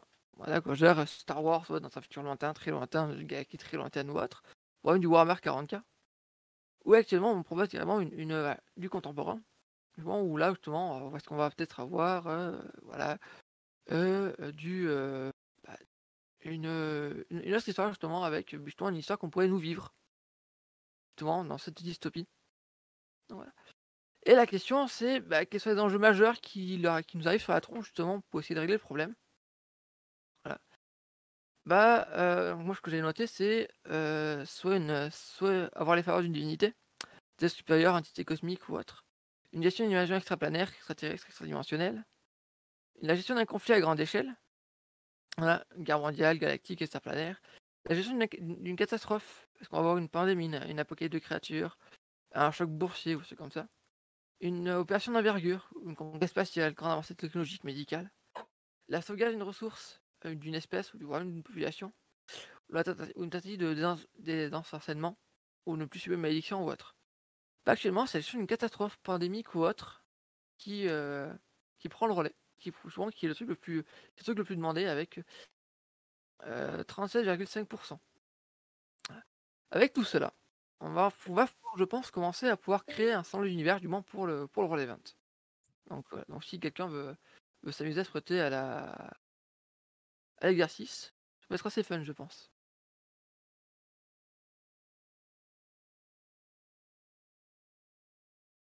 Allô? Yes, on t'entend. Donc c'est bon, donc en gros, est-ce que vous voulez qu'on essaie l'exercice avec le peu de temps qui nous reste ou pas des masses? J'ai peur que ça ait du mal à passer. Comme vous voulez, il vous reste 8 minutes, vous faites ce que vous voulez des 8 minutes qui vous restent. Ou est-ce que justement vous voulez peut-être un petit peu débattre des réponses qu'on a là justement ou autre? Dites-moi.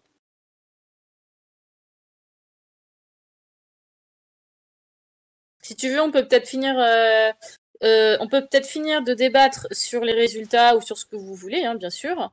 Et si les personnes souhaitent avancer sur la création de cet univers ensemble avec une petite masterclass, vous pouvez utiliser aussi les salons juste après cette conférence, ensemble, à tête, au calme, avec plus de temps. Vous pouvez faire ça aussi. Il y a d'autres salons disponibles, les salons Orion par exemple. Moi, on peut faire ça si tu veux. Moi, le truc, c'est que je suis sur une partie de Jodor juste après. Ah, ok, d'accord. Et par contre, sur le coup, j'ai proposé du vampire. J'ai proposé vampire Requiem, que je vais pas forcément pouvoir sûr de faire parce que j'ai pas le temps de faire les pré-tirés et c'est un petit peu le bazar à mettre en place. Donc à la limite, pourquoi pas peut-être remplacer ma partie de rôle vampire Requiem par peut-être justement l'espèce de petite masterclass pour créer l'univers avec les différents résultats que je vais avoir. Je sais pas ce que vous en pensez, toi Diane ou autre. Après, c'est comme vous voulez. Enfin, moi, je sais que là, je suis en train de gérer d'autres trucs en même temps, donc j'ai du mal à suivre la fin de la conférence. Là, il faut que je parte sur un autre salon. Donc, on peut proposer un petit mot de la fin? Ça marche. Qui c'est qui veut démarrer? Peut-être Bardaf, c'est toi qui as commencé. Eh bien, non, moi je n'ai pas énormément de choses à dire. Pour le coup, je remercie tous les autres participants de cette conférence ainsi que nos chers auditeurs. Je suis disponible, j'ai mis dans le chat, si vous souhaitez retrouver ma présentation, je l'ai mis dans le chat. N'hésitez pas, elle est en lecture libre, vous n'hésitez pas à la copier, etc. Et à la réutiliser dans des buts non commerciaux. Quoi d'autre en citant? Quoi d'autre? Non, rien de spécial. Si vous avez besoin de précision ou de quoi que ce soit, je suis disponible en MP, bien entendu. Et moi, j'aimerais quand même rappeler, bon, je sais qu'on doit vous saouler avec au niveau de l'event, mais j'aimerais vous rappeler quand même l'importance des dons, du coup, pour les Blues Roses et la Fondation Théodora. Qui vous permettra du coup de mettre en place, bien comme nous nous amusons et nous faisons des activités ludiques, et bien pour que d'autres puissent le faire, des gens qui sont potentiellement moins formés, mais qui en ont d'autant plus besoin. Merci beaucoup à toi. Est-ce que vous vouliez conclure avec un petit push sur vos créations, vos liens, Ouais. Bastien, Eric, Imaël? Moi, ce coup, ça serait bien intéressant de voir un petit peu, je pense, qu'est-ce qui était prévu par chacun pour l'année 2020. Moi, de mon côté, je commence à balancer le questionnaire, justement, la question d'univers, qui vous êtes aussi, n'hésitez pas à pouvoir le prendre, le remplir ou autre. Et je regarderai de temps en temps, tiens, les réponses, ça peut être assez marrant, je pense. Tu peux le publier aussi sur le panneau libre d'affichage sur l'accueil relevant si tu veux, ou au bar, Ça marche. Et si par contre, tu sur veux le qu'il y ait coup, plus de réponses. ouais, et je veux aussi vous balancer le diaporama sur la création d'univers. Tac, copier le lien. Normalement, il est aussi en lecture, il n'y a pas de souci. Paf. Et là-dessus, je vais peut-être demander encore à Diane si j'ai le droit de balancer mon petit questionnaire qui me sert un petit peu d'étude de marché pour mon projet. Bien sûr. Voilà. Parce que voilà, normalement, pour moi, d'ici 2021, j'aimerais pouvoir lancer le financement participatif de Blood, le sang des vampires, qui est justement le jeu de rôle, le premier jeu de rôle du monde de la varielle. Et justement, je suis en plein questionnaire, justement. Je vous lance le petit questionnaire à remplir. N'hésitez pas à le faire, n'hésitez pas non plus justement, à le diffuser au plus grand nombre. Ça m'aiderait moi vachement. Et ça me permettrait aussi vraiment de pouvoir vous proposer le projet le plus sympa possible, le jeu de rôle le plus sympa possible que vous puissiez avoir entre les mains. Voilà. Je vous envoie ça maintenant. Donc je sais pas si les autres veulent prendre la parole en attendant.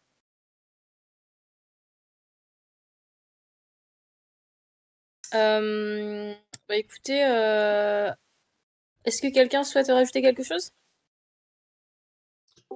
Bah, puisque c'est l'instant pub, moi je vais en profiter pour dire que en 2021, je vais sortir Horrifique, qui est un jeu d'horreur Lovecraftienne non cthulhuesque avec Frédéric Guesquière. Et donc on part vraiment de la manière dont Lovecraft crée l'horreur dans ses nouvelles d'horreur, mais qui ne sont pas liées au mythe. Et on a transposé tout ça, enfin surtout Fred, a transposé tout ça en jeu de rôle. Et personnellement, je suis très très mauvais dans ce style de jeu-là. Et pourtant, grâce à Horrifique, j'arrive à instaurer une vraie atmosphère horrifique à la table de jeu. Et donc, Fred a amené les bonnes idées. Et puis, moi, j'ai ciselé tout ça en termes de haut potentiel ludique pour faire un jeu qui est vraiment exceptionnel. Et vous pouvez nous rejoindre. Je vais mettre le lien vers le Discord de Horrifique dans le chat. Voilà, merci. C'est Ketrard. Là, Ouais. sur Twitch, il y a 22 personnes actuellement qui vous suivent aussi en conférence. N'hésitez pas à me mettre les liens le plus rapidement possible, que je puisse les donner sur le chat également, que les autres puissent en profiter. Je vous remercie. Et Normalement, c'est fait, je sais pas si tu l'as. me concernant, donc pour 2021, je vais lancer sans doute Sapin 1K en financement participatif, enfin j'espère, et puis je participe avec Bruno Guérin sur le développement de sa gamme d'Imperator, avec un supplément sur Afrique du Nord. Voilà, je vais mettre le lien du Facebook de Sapin 1K, sera utilisé peut-être lors du financement participatif sur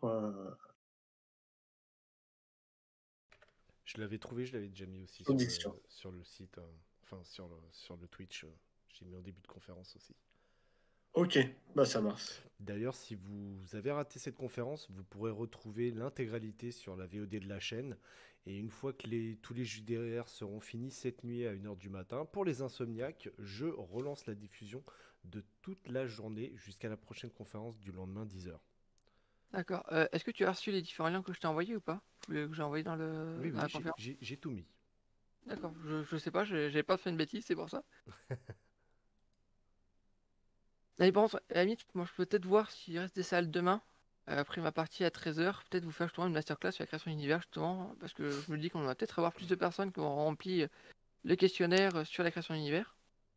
Donc peut-être me mettre en place demain, si j'ai le temps et la foi, et surtout l'énergie, pour peut-être, après l'après-midi, peut-être vous mettre en place soit l'après-midi, soit peut-être le matin, un petit peu tôt le matin, pour mettre en place justement la masterclass sur on va essayer de créer l'univers du Roll20. Tiens, ça peut être marrant. Je garantis pas la chose, je sais pas si dans le pire des cas je mettrai un message au besoin. Ok, ben merci beaucoup en tout cas. Merci beaucoup à tous. On va libérer la salle pour la conférence suivante. Je vois qu'il est 16h, donc on est pile dans les temps. Je vous remercie beaucoup pour votre intervention, c'était hyper intéressant. Si vous voulez continuer à échanger, n'hésitez pas sur les chats, etc. ou aussi au bar de l'accueil Roll20. Et à très bientôt tout le monde. Merci beaucoup, à très Merci bientôt, ciao beaucoup. ciao. Donc merci à tout le monde, au revoir.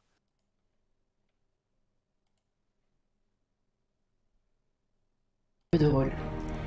Du 18 au 20 décembre, 100% en ligne. Le Roll20 est la première édition d'un événement caritatif francophone en ligne dédié aux jeux de rôle, organisé sur 48 heures. Cette journée solidaire du jeu de rôle inspirée de The Event accueillera à ses tables de jeu des invités en direct via des plateformes Roll20 et Stories. Les parties de jeux de rôle seront retransmises en direct et en différé via YouTube et Twitch, afin que toutes et tous puissent suivre les aventures des joueuses et des joueurs. Le public aura ainsi l'opportunité d'expérimenter lui aussi des parties en ligne et des animations jeux de rôle via le Discord de la Fédération française de jeux de rôle. Une occasion de découvrir de nombreuses associations, auteurs et univers de jeux de rôle sous toutes ses formes. Cet événement est une opportunité de soutenir cette année les Blues Roses et la Fondation Théodora. Inscrivez-vous dès maintenant à cette première édition de Roll20. Nous comptons sur vos contributions en faveur de ces associations qui œuvrent chaque jour pour les enfants malades.